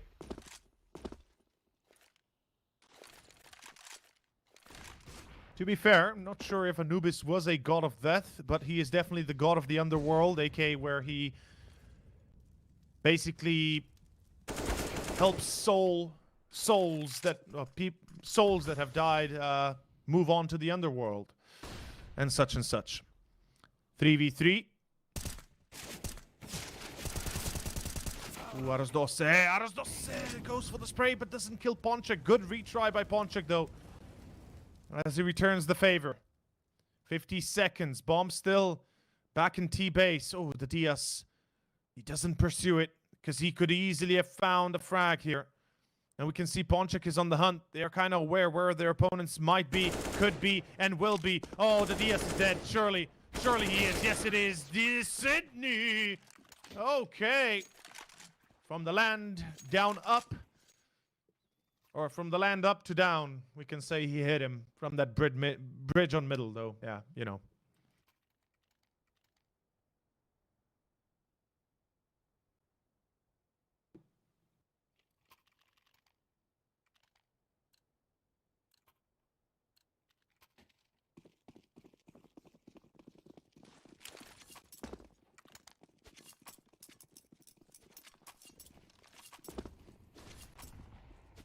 Funny enough, a little bit of background on Anubis' name. It's actually a Greek derivation of the Egyptian word Anup or Inpu. Not sure if I'm pronouncing that correctly, but basically Anubis is a Greek name for the Egyptian god Anup. In any case, let's see if Ungentium will send FTW to Anubis, or will Anubis escort them to the underworld as we go into round 12 here with 2 weapons bought in, but not really sure how they're going to make a difference as the rest are playing with pistols. Ungentium definitely not keen on going through a smoke or anything. That's smart choice here coming out from, of course, the Polish team.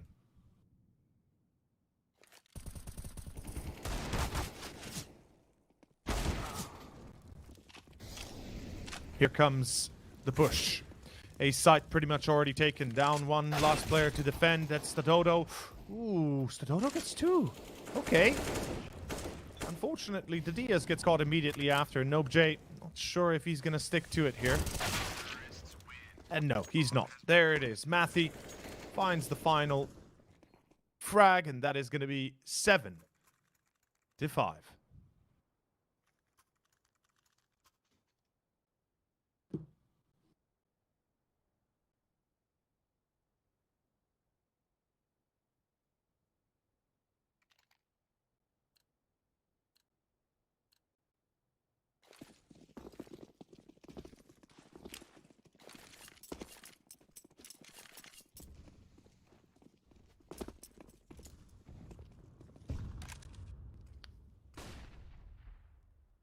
Rebuy by FTW. The op-out for Stadodo.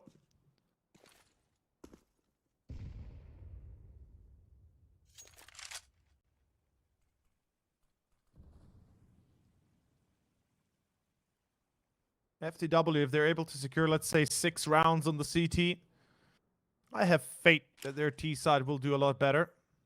This map considered to be perhaps a bit more to the T side rather than the CT. But let's see for certain. Bonchek, first one to him. Good refrag by Agilu. Ooh, Stadodo. Yeah, they realize they've already lost the position. They've already lost the chance here to retake. That will be 8-5.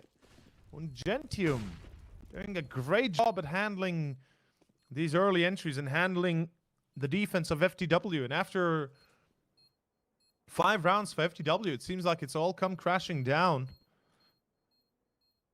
They got 4 in a row, lost 1, then got 1 more after time ran out for Ungentium. And afterwards now, this would be the 6th round in a row for Ungentium. So far, so good, it looks like.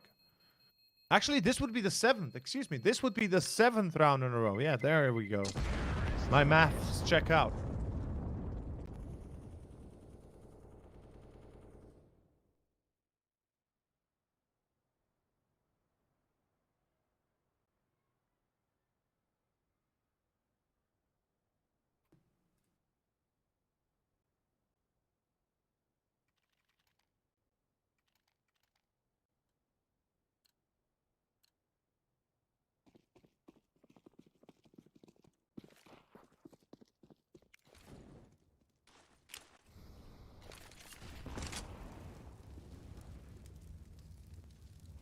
Round 14.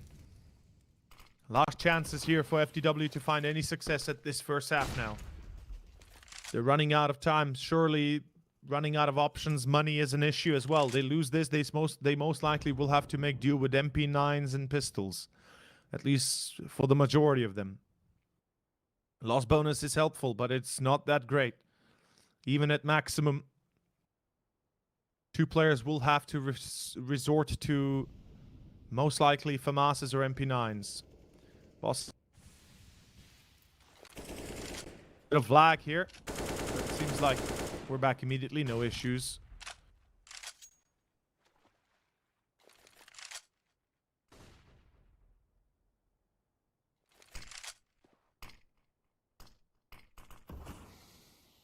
And this will be a B attempt.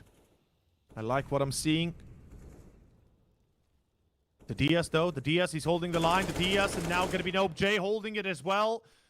NopeJ might have just won the round if he's able to hold the ground here towards the B side. No, he gets the headshot, but not the kill. Sydney finds out as Dossa. Are you kidding me? Ungentium, they're somehow making this possible. Stadodo spotted as well. They got to save.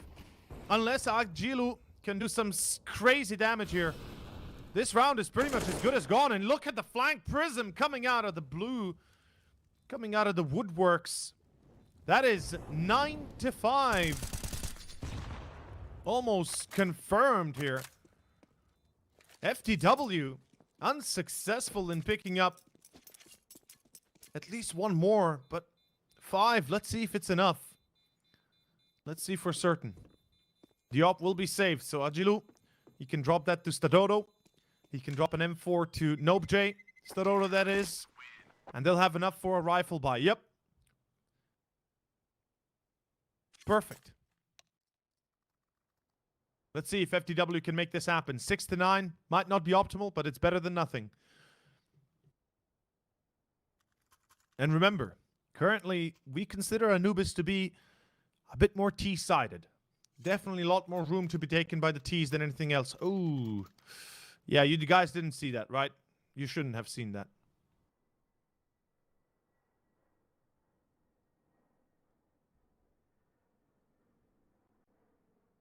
A tech boss going to be called. Possibly on Prism. An issue on Ungentium's side. He might have crashed. His internet might have crashed.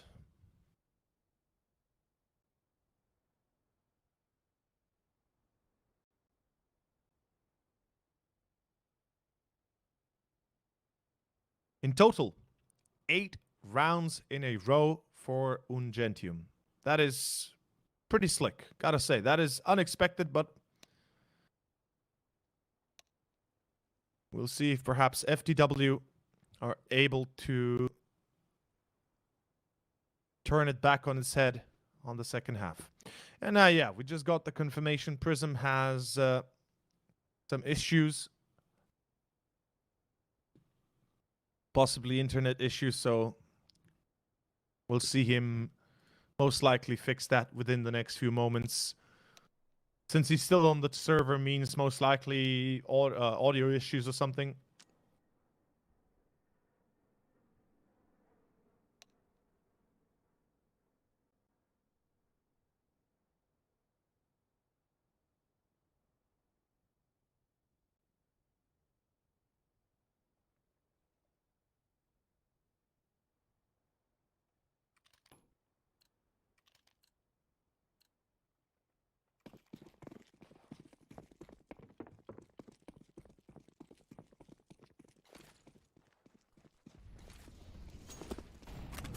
Here comes the attempt. It will be possibly against B for the last round here. Ungentium doing their very best to try and hold on to their advantage. As I said, 8 rounds in a row. This would make their 9th. It is insane that they are able to pick 9 rounds in a row, pluck it out of thin air, seemingly.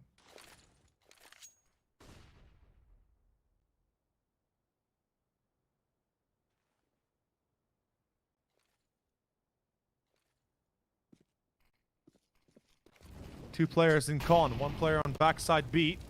How are they going to hold it? Let's find out soon. Okay, NopeJ. He just noped both players out of the round. The DS finds Ponchik on the flanking con as well.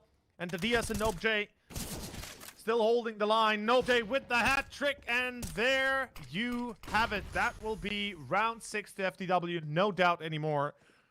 A 1v4 for Matthew. It wouldn't be the first time we see him take 4 kills in a round with an op. It's not impossible. It is highly unlikely, though. And it is highly probable that this ends right here, right now. And yes, it does. Ladies and gents, 9-6. And we jump on to a short intermission, of course, for the current situation. We'll be back on the second half here on Anubis.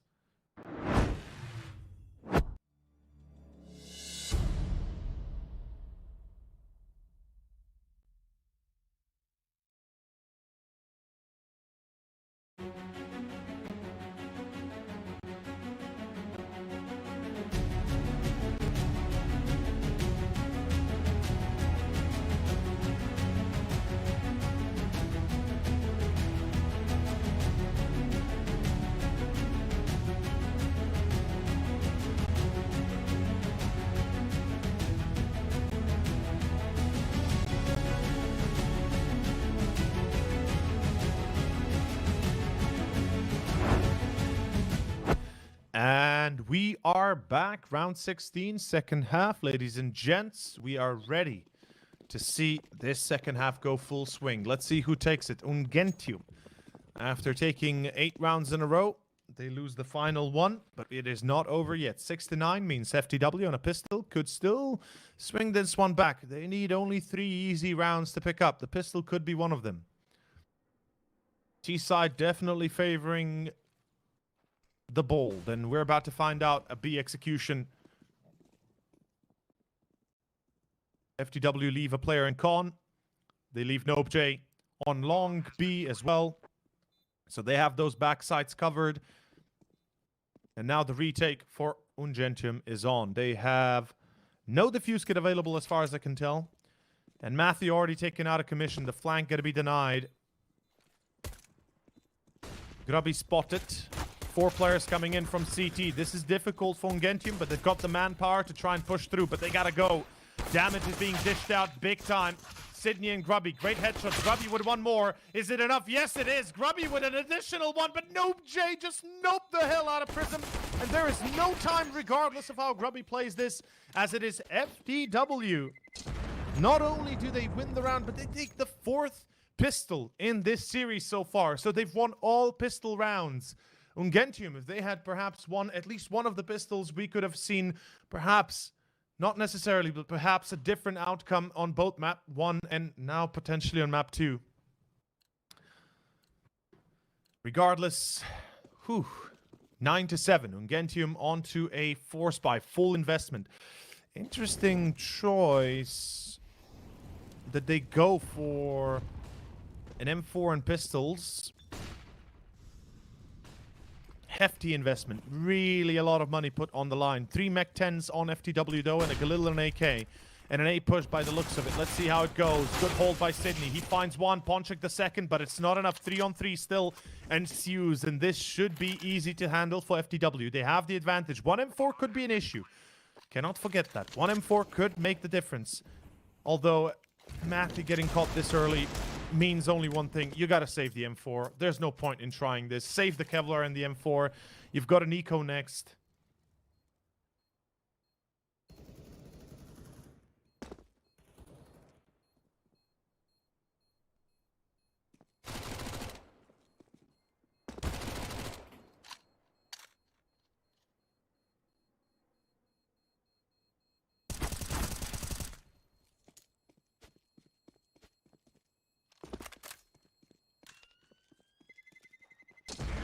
Damage still dished out on FT. Oh no. Ooh. Yeah, that leaves a bit of a bad aftertaste there for Ungentium. Not only do they lose the round, but they lose the player with the M4 that tried to save it up. And that is not great. Should be tied up soon enough. It's a full eco now. Don't really have a choice in the matter here. And FTW on the verge of going for that 2-0. Like, if they keep this up, they're going to be set to really go for the big ones, for the big leagues. And B-stack, B-stack, B-stack, that got unstacked. Looks like FTW are definitely well versed in the warehouse etiquette of safety and you know, how to handle workloads, because they certainly had their safety gear on. And well, unfortunately, Ungentium, even with safely stacked corners, they couldn't make a difference. Whew. Here comes the gun round. Here comes the round that's going to make a difference, or it could turn everything on its head for Ungentium. Ladies and gents, this is a round that Ungentium, I dare say, can't really afford to lose. Yes, they still have a lot of rounds to work with to a degree, but a loss here would propel FTW to 11, and then, you know, they're back where they started. If we look at ancient Ungentium, they need to make an impact, and soon enough, we go into a B push once more. 3 players defending. How well can they hold it? The answer is, well, they try. They try big time, but they cannot do more than 2 kills. Oy, oy, oy. The retake, 2 players left. Sydney and Ponchik. No diffuse kit, no chance. There is no point in even trying this. Time is against them as well as the positions they're holding.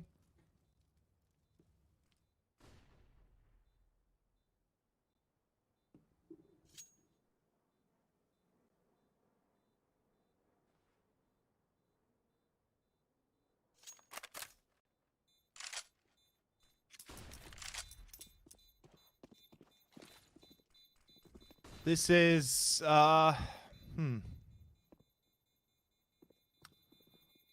This is a problem. Because, first of all, whilst the loss bonus might be going up to maximum, there will be 4 rifles available, 2 dropped, and 1 either FAMAS or MP9, no AWP, and the lack of utility for the most part to a degree. Like, luckily enough, Sydney and Ponchik have the smokes and the Molotov at least to, you know, to somewhat kind of... Oh. Okay, interesting choice. I like this. I like this a lot, actually. Ungentium, that's an even better choice than going for a full buy.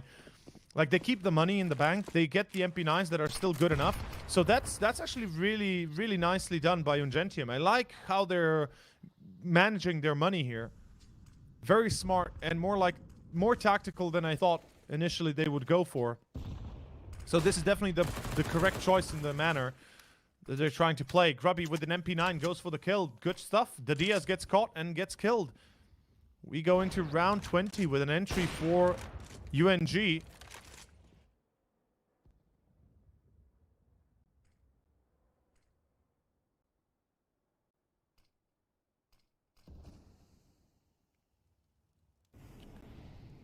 Waiting out on B long, though, seems like there is a plan to make their lives of Ungentium even harsher. Oh, Arosdose, if he doesn't check that spot. If he doesn't check that spot, he's in trouble.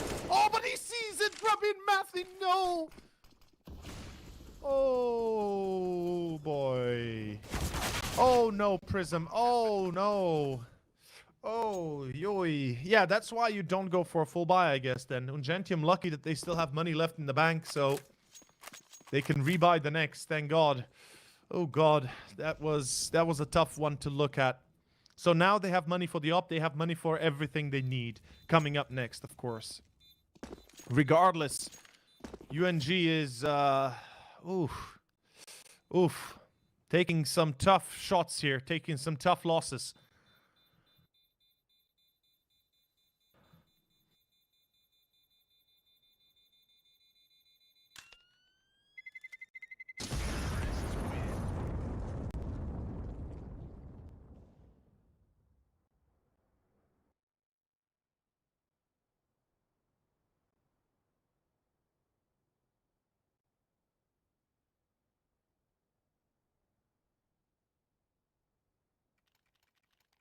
Okay.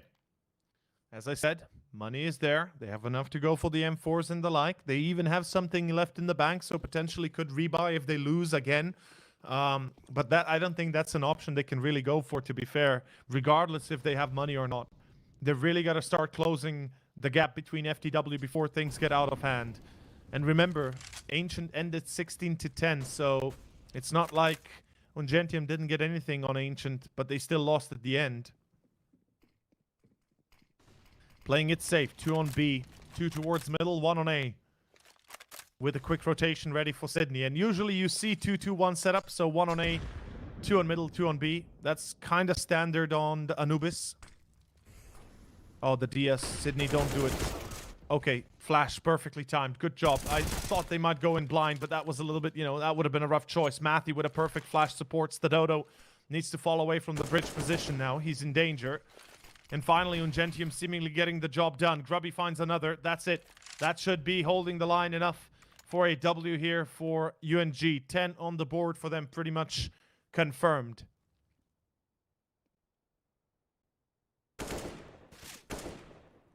Oh, nice shot. Very nice tap.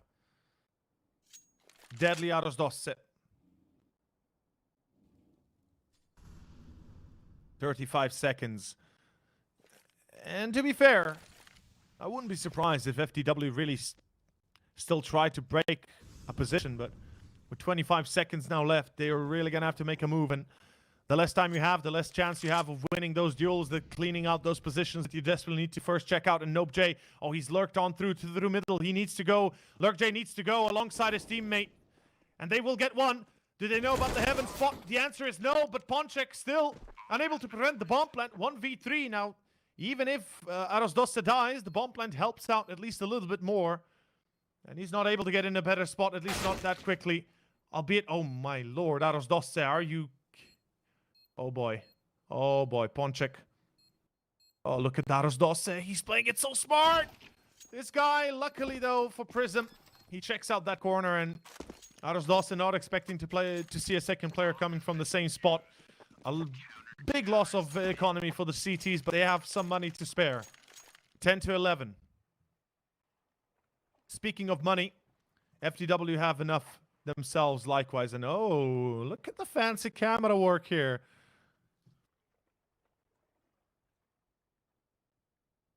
Nice pathing.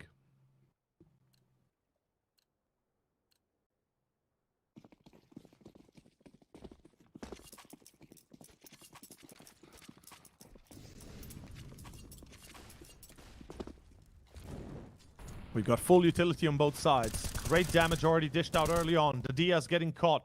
Grubby with a perfect entry. Might have lost a little bit of his HP, but it is worth the kill. As FTW seem to be hitting a wall here. NopeJ getting caught as well. There's no secondary to try and refrag that. Another nade on Agilu.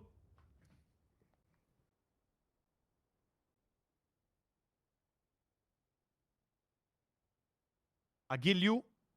Not sure if it's Agilu, but let's see if he's going to be agile enough to try and pull this one off.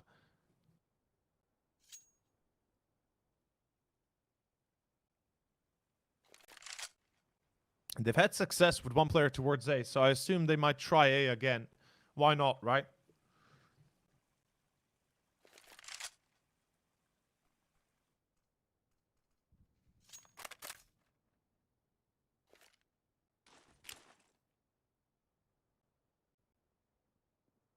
Here come the smokes. Heaven and Con gonna be smoked off.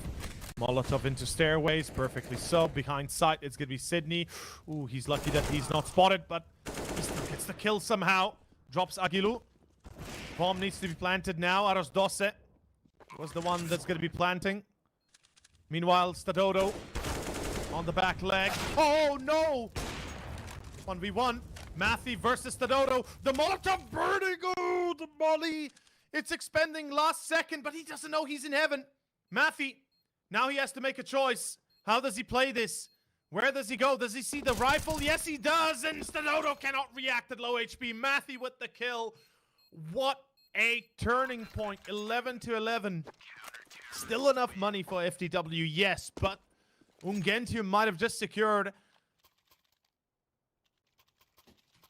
the most important round in this map, as we have a no swim sign.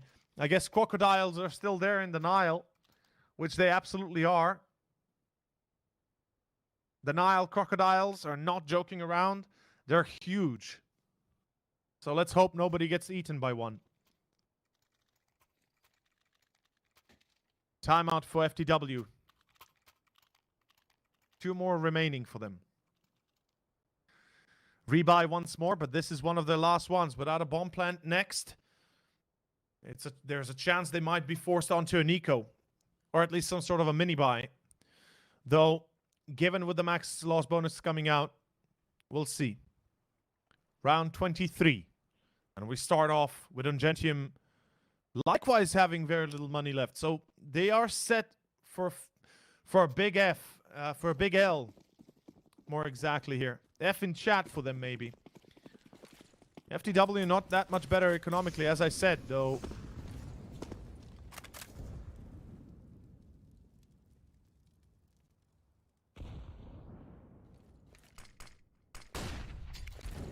The DS again in the same spot, again eating the same nade. I don't get this. Why is he trying to push this positioning Con so much? He's dying to a nade, or at least getting tagged to a nade consistently. Good refrag on Grubby. That's important. Sydney now has made his presence known, so they know he's somewhere close in the smoke. As soon as it dissipates, he is as good as gone. The DS, what is he checking? He needs to look at the smoke. He sees the weapon. Ooh. 1v2. Ponchek needs to save it. As I said, Ungentium, if they lose this, they're in dire trouble. Oh, they get the Diaz. Okay, Ponchek. 1v1 against Aros. He knows where it's at. He's got a minute on the clock, so time is on his side. And Aros on an off angle, trying to angle it out, and he does! He does go for the perfect peak. Oof. Look at the money now, Ungentium. The Polish economy seems to resemble the current economy. I actually don't know. I'm just playing here with words, so don't take me seriously on that department. I mean, economy is bad in game. Not sure if real-life Poland is as screwed as Ungentium is currently. But in any case, this is an eco. You don't really have a choice in the matter here. It's 13-11.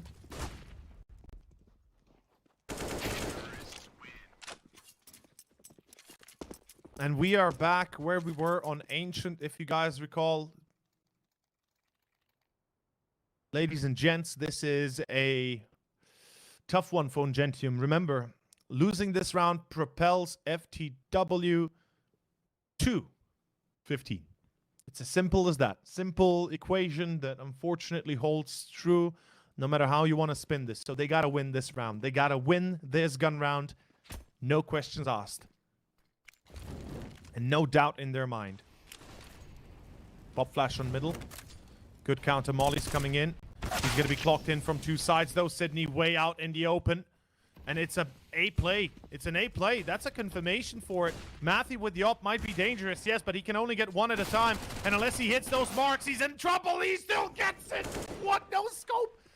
Nope, Jay gets the return. It's a 2-on-3. The flank on middle going to be checked, but failed. Drubby with an accurate shot. Stadodo left. Holy smoly. FTW.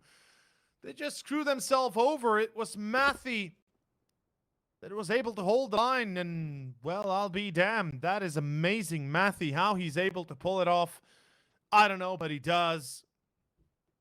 And this guy is crazy good. Hands down, crazy good.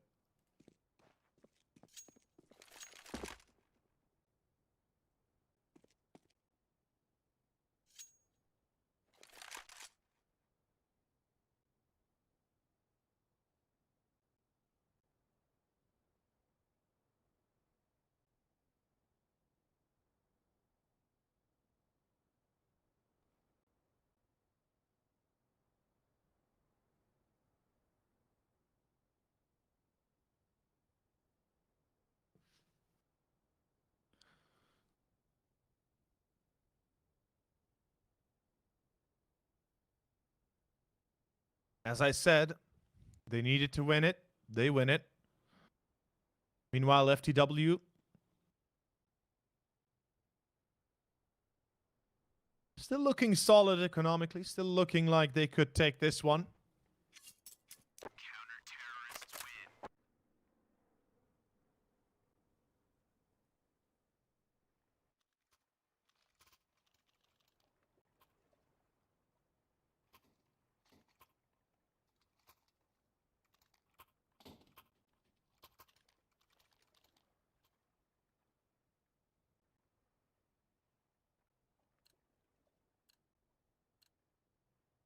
Round 26. Loss bonus for UNG is $2,400. So lose this and they're back where they started before we went to 13 and 10. Or 11, excuse me. As we will be seeing FTW split across the map. Presence towards both A and a little bit towards middle.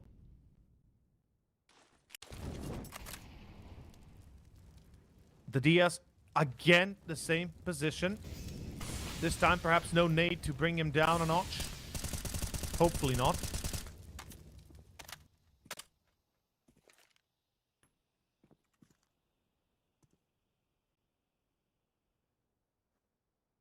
It seems like a full-on A execution. Rotations to it will be late. Two players will have to defend and hold on for as long as they can. Here we go. A play coming in. Flashbangs, Molotovs, and nades. Oh, nope, Jay with the first. Matthew's out of commission immediately.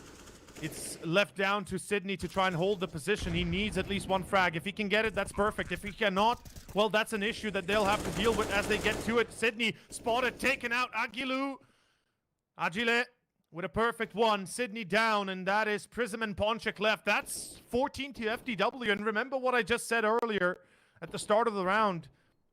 Loss bonus at $2,400. That means any players lost after this is devastating for UNG. Prism, he cannot be allowed to die. UNG gotta keep him alive, or he needs to be kept alive if they wish to have any sort of semblance of a buy even. Otherwise, it's a full eco. Like, they can't afford to go for a force. If they force and lose, that's it. That's 16-12. If they, eco, they still could pull into overtime. Look at the money. Like, 3 players are broke. Ponchik could go for an M4, yes, and we can have a drop of an op by Prism. Technically, I think that's what they're going to do. Yep, there's the op, there's the M4, there's the MP9s. So we are going to see an investment. Fair enough. I respect that. I mean, they don't want to let them go to 15. They're this close. I get that. I absolutely get that. But they're playing with fire, and fire, we all know, can burn deep. Let's see, 14-12, FTW in a perfect position to take this map. They just need to win this, and they are done for the series. They will eliminate UNG. Ungentium on their last leg, 2 rounds to tie it up. 4 to win, and throw us onto Nuke. We're about to find out. What will it be? Default by FTW. Look at how safe they're playing. They realize what they're up against. They realize if it's a force buy, they have to win out against it and pretty much secure themselves a W on the back of it. Grubby. No, no nade to throw in the face of the Diaz this time. Molotov into Con. The Diaz will peek in. There we go. Grubby, tagged, but alive, but not for long. Unfortunately, spotting a second player as well. This could prompt attack towards B, but nobody's ready. It seems like FTW is still prone on going A, and this sell could be big. They're definitely selling it hard. A third player has joined the fray of the B defense, and A is left to Ponchik to hold the line. The execution coming in slow, though. This execution needs to start right now. Here we go. Smoke into Con, smoke into Heaven, Molly into Stairway. It's looking good for FTW. Ponchik has no position to work with. He cannot even get a frag. He pulls back. And this could be a save for UNG before it even begins. Ungentium, they are saving. They realize they're in trouble. They cannot afford to lose this many players. Absolutely devastating blow to their economy and their position. But if all 4 survive, they'll have enough to at least get something going on the next. With $2,900 bonus, they'll be able to drop an M4A1S. And FTW, I wouldn't be surprised if they tried to hunt them down. I really wouldn't. Even if they lose a few players, they have the money to play with. Not maximum amount, of course, but at least some. They don't get... Oh, Sydney! Oh, you mad lad. Oh, he still drops. He still drops at the end. A shame that he couldn't keep that weapon in his hands, but money is there for the rebuy. Ungentium. Here it comes. Here it goes, ladies and gents. This is it. This is the final Huzzah. 3 in a row for Ungentium, or they are out of the tournament, out of the West European Series, the first one. Later on, right after this, at 4 o'clock, we have Endpoint versus Los Kogutos. Oh, Matthew, good start. Perfect opener.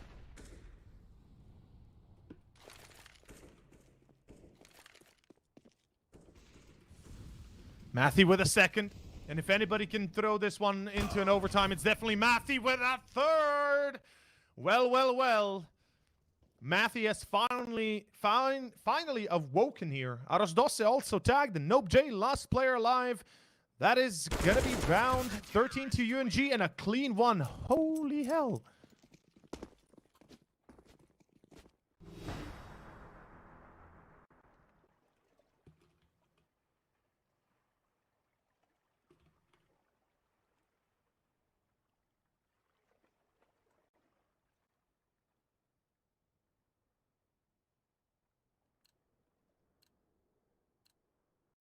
Two more to go.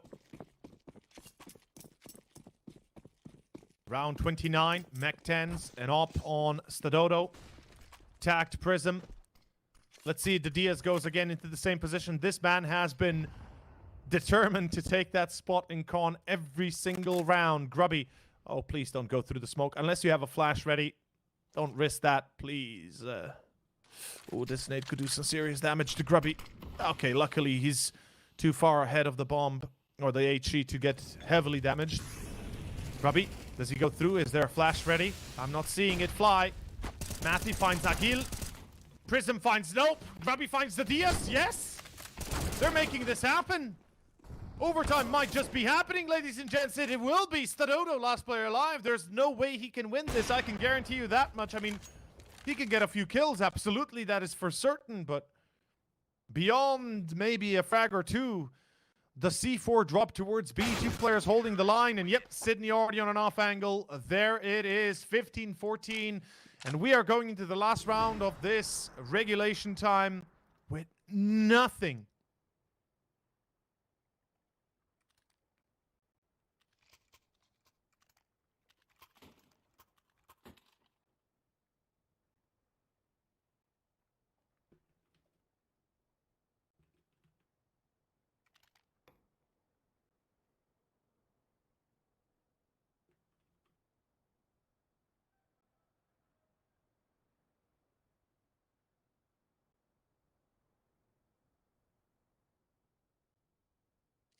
Tactical timeout. And well, what can you really do? FTW, buy what you can, do what you can. Perhaps they could speed up and attack quickly. Maybe they can make it happen. We're about to find out how it goes. Round 30, ladies and gents. Round 30, overtime. We are one step away from it. Ungentium, if they can make this happen, I believe in them possibly making it back and pushing us to nuke. Let's find out for certain as we are ready to see this one go the distance.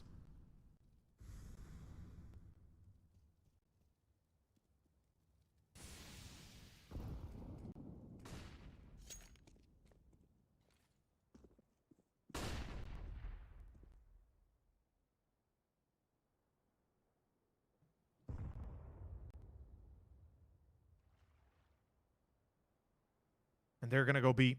Oh, they're striking the right position. That's for certain. The thing is, there's only two players here. The rotation is going to take a long time.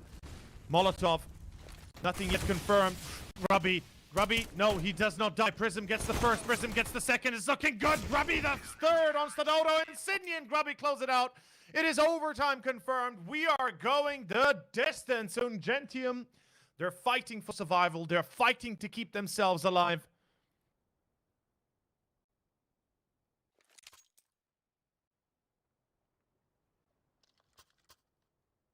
And this is it. First overtime of the day. To those that are new to it, $12.5 thousand is what you get in the bank. 3 rounds for one side, 3 rounds for the other. You start where you left off. In this case, 3 rounds on the CT of Ungentium and 3 rounds for FTWs on the T. First to 19 wins the map. If we go 18-18, we go to overtime, to those that do not know. But now let's focus on what we see. Mid control, a lot of aggression coming out from Ungentium. I like this. Matthew has been indomitable on middle. Really good, really accurate. And this man has been putting Ungentium back on the block. No joke.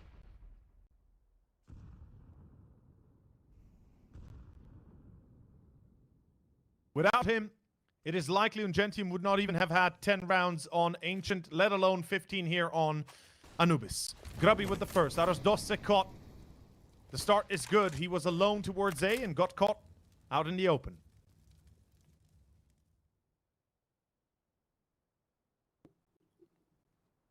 One minute on the clock.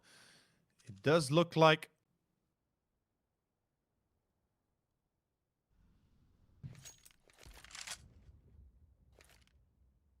looks like A attempt once again. I'm not sure. Not sure if really it's going to get anywhere, but Grubby's going to have to hold his own. He has 22 kills, so he's doing good. Matthew at 24 as well. Really well set. And here we go.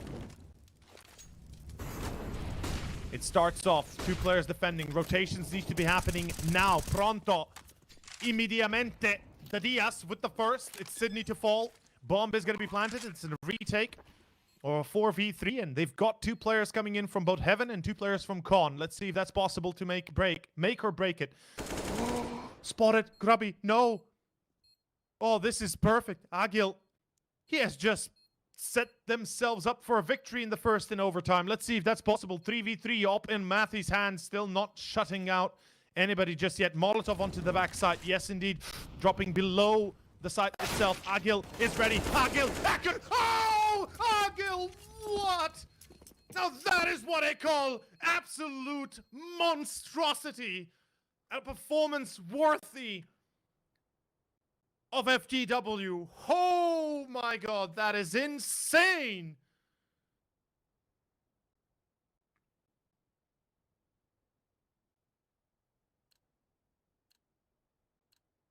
Absolute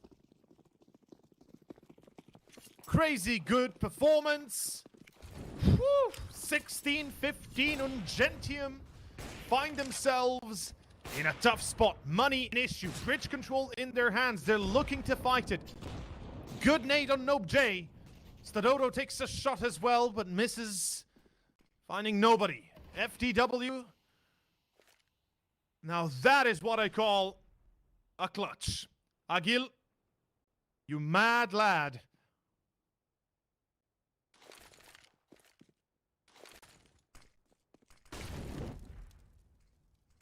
He's trying to fake out mid control. He's trying to throw the scent off Ungentium. He's trying to make sure that they're going to be focused on middle and B, potentially 2 players on A site though. So the hold is still in their hands, but here it comes. The attempt once again. The A push. 2 players on site. They don't know about the second though. I can guarantee you that much. Does he see him? The answer is no. Ponchik finds one more. That's the C4, a 3v4. 50 seconds. Time is ticking. Arosdos is standing in the molly, but he's alive somehow. Ponchik finds another. Matty drops. It's a 2-on-2. And Ponchik must stay alive, must survive. And he does not. Agil again. He is the man of the hour here. And Grubby 1v2, the retake. This is it. Grubby needs to deliver. He needs to deliver big. Bomb not yet even planted. And oh, BLUEJAYS, he's angled in. He's ready. And BLUEJAYS finds him. Says nope to Grubby, says nope to Ungentium 17th or first 16th at least, and that is 2 rounds to the Portuguese team. One hell of a performance. One hell of a map they're playing. And it seems like as soon as the stars align, so does FTW's victory come. Here we go. Round 3 of overtime. Last one of this first half. Winner takes all effectively. Quite literally as well in the whole series. Winner takes all. Loser is eliminated. Goes home with a bowed down head with nothing to show for. But a 0-3 loss in the group stage. Arosdos on Ponchik this time around. No, Matty, no. Through the smoke, you know somebody's there. I mean, the Diaz literally played that position every single round of the gun rounds. And fire brewing in the belly of FTW. They are burning hot and they are taking down Ungentium. And if it was Vibranium or any other Metallanium for Ungentium, I think it would still melt. Oh, he sees the feet of Arosdosa, but so he sees him as well. The Polish team now on their last leg. Retake for Sydney. 1v4, now 1v3. He has to clutch it. Time is ticking, and he has no time and no HP. 18-15, you gotta be kidding me. Somehow they make it into clean 3 rounds, switching onto the CT side, the difficult side. But a player on the side of Ungentium disconnecting, possibly calling for a technical pause now. Ah, he is back. He is back. Fair enough.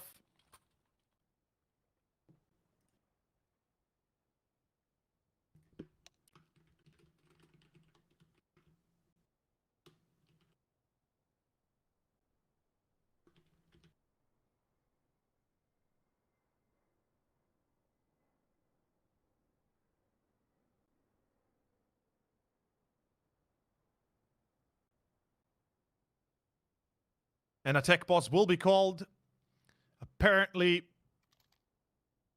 still an issue on the side. Of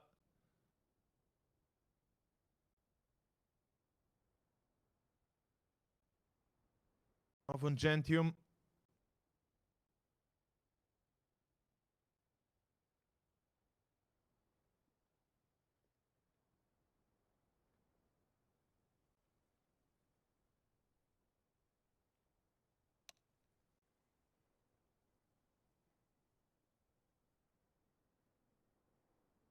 Wow. I needed to take a breather there, lads. Whew. And funny story. The reason why he disconnected, I don't know. I'll say it because it's just funny. Because he thought it was over, so he typed quit in console. Yeah, it happens to the best of us. You know, it happens to the best of us. But apparently that's not true. I've just been duped by my producer, Marsu. Love you, buddy, but he is definitely playing games on me. By the way, love the production. Fantasy Expo has been doing great. Marsu has been doing great. And everybody else as well. So many great people I've been able to meet. A big shout out to all of you. Much love. Round 4, first half of overtime. Oh, excuse me, second half of overtime here. Ponchik starts off well. It's going to be Aros Dosta to be caught. Remember, 3 in a row Ungentium need. They lose 1, they are done. No second chances, no takebacks. Oh, Grubby, please don't go through the smoke for the love of God. Don't go through smoke for the love of Anubis. Unless you want him to carry you through the underworld, please do not go through the smoke here. The smoke is about to start dissipating, though. Let's see, Agil. He's going to pull back. Oh, his... Ooh, this is going to be hot. This is going to be so hot. Let's see who burns hotter, though.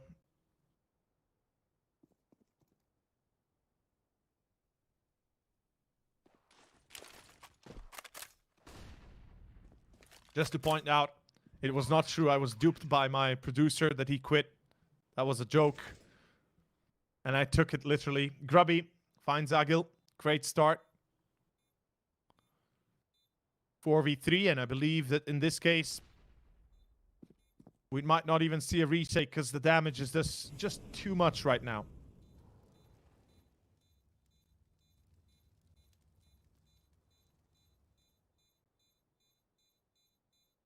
Like, there's no way they can effectively retake this, and they know that they still got 2 rounds to play with, so they'll happily give one away.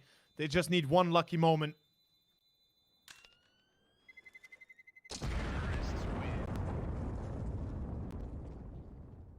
And as I said, 2 more to go for second overtime.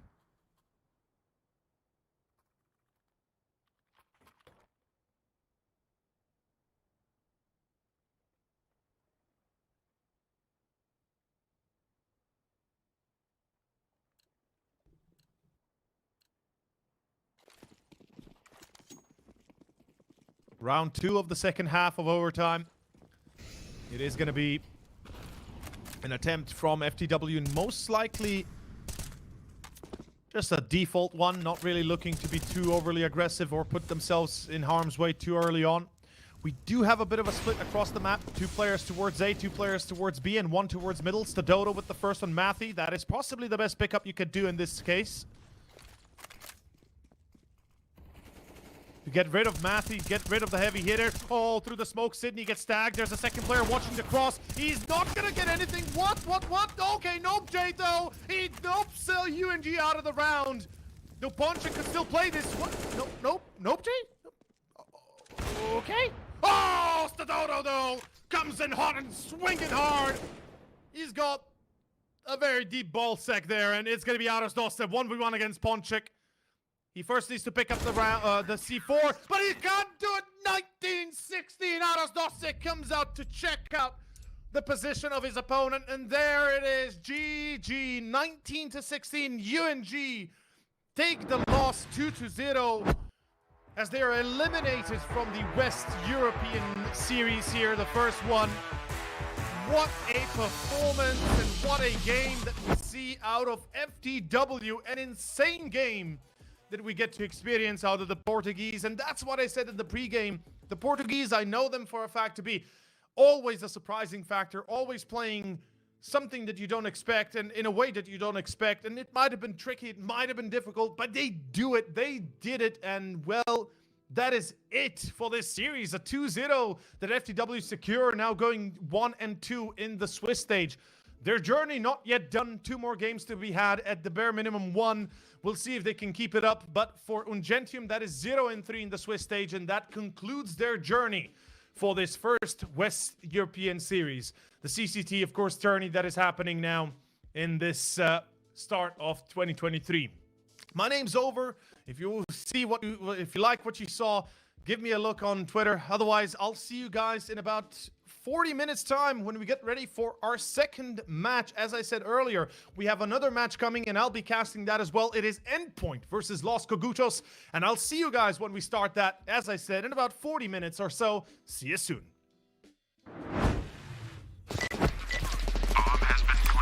I have a very complicated job, but I love simple things so much. One move, one push.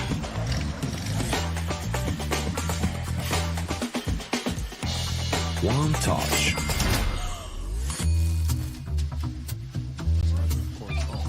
One love.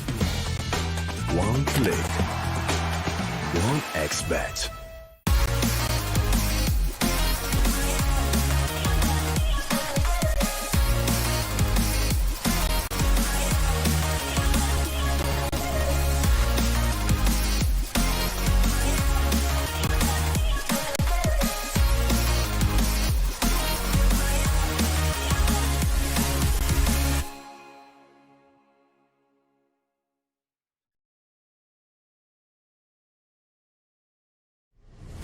Win up to $1 million with your CSGO esports predictions.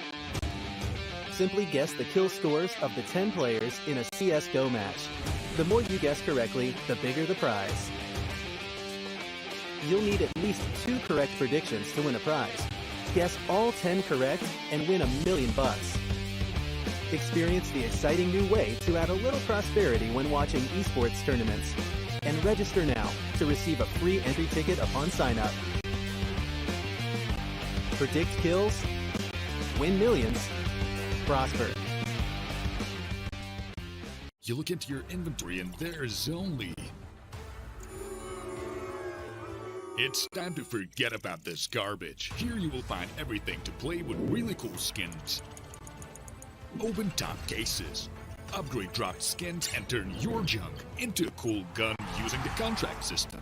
Every day, thousands of people upgrade their inventory with us. Hellcase.com. Look at yourself in a new way.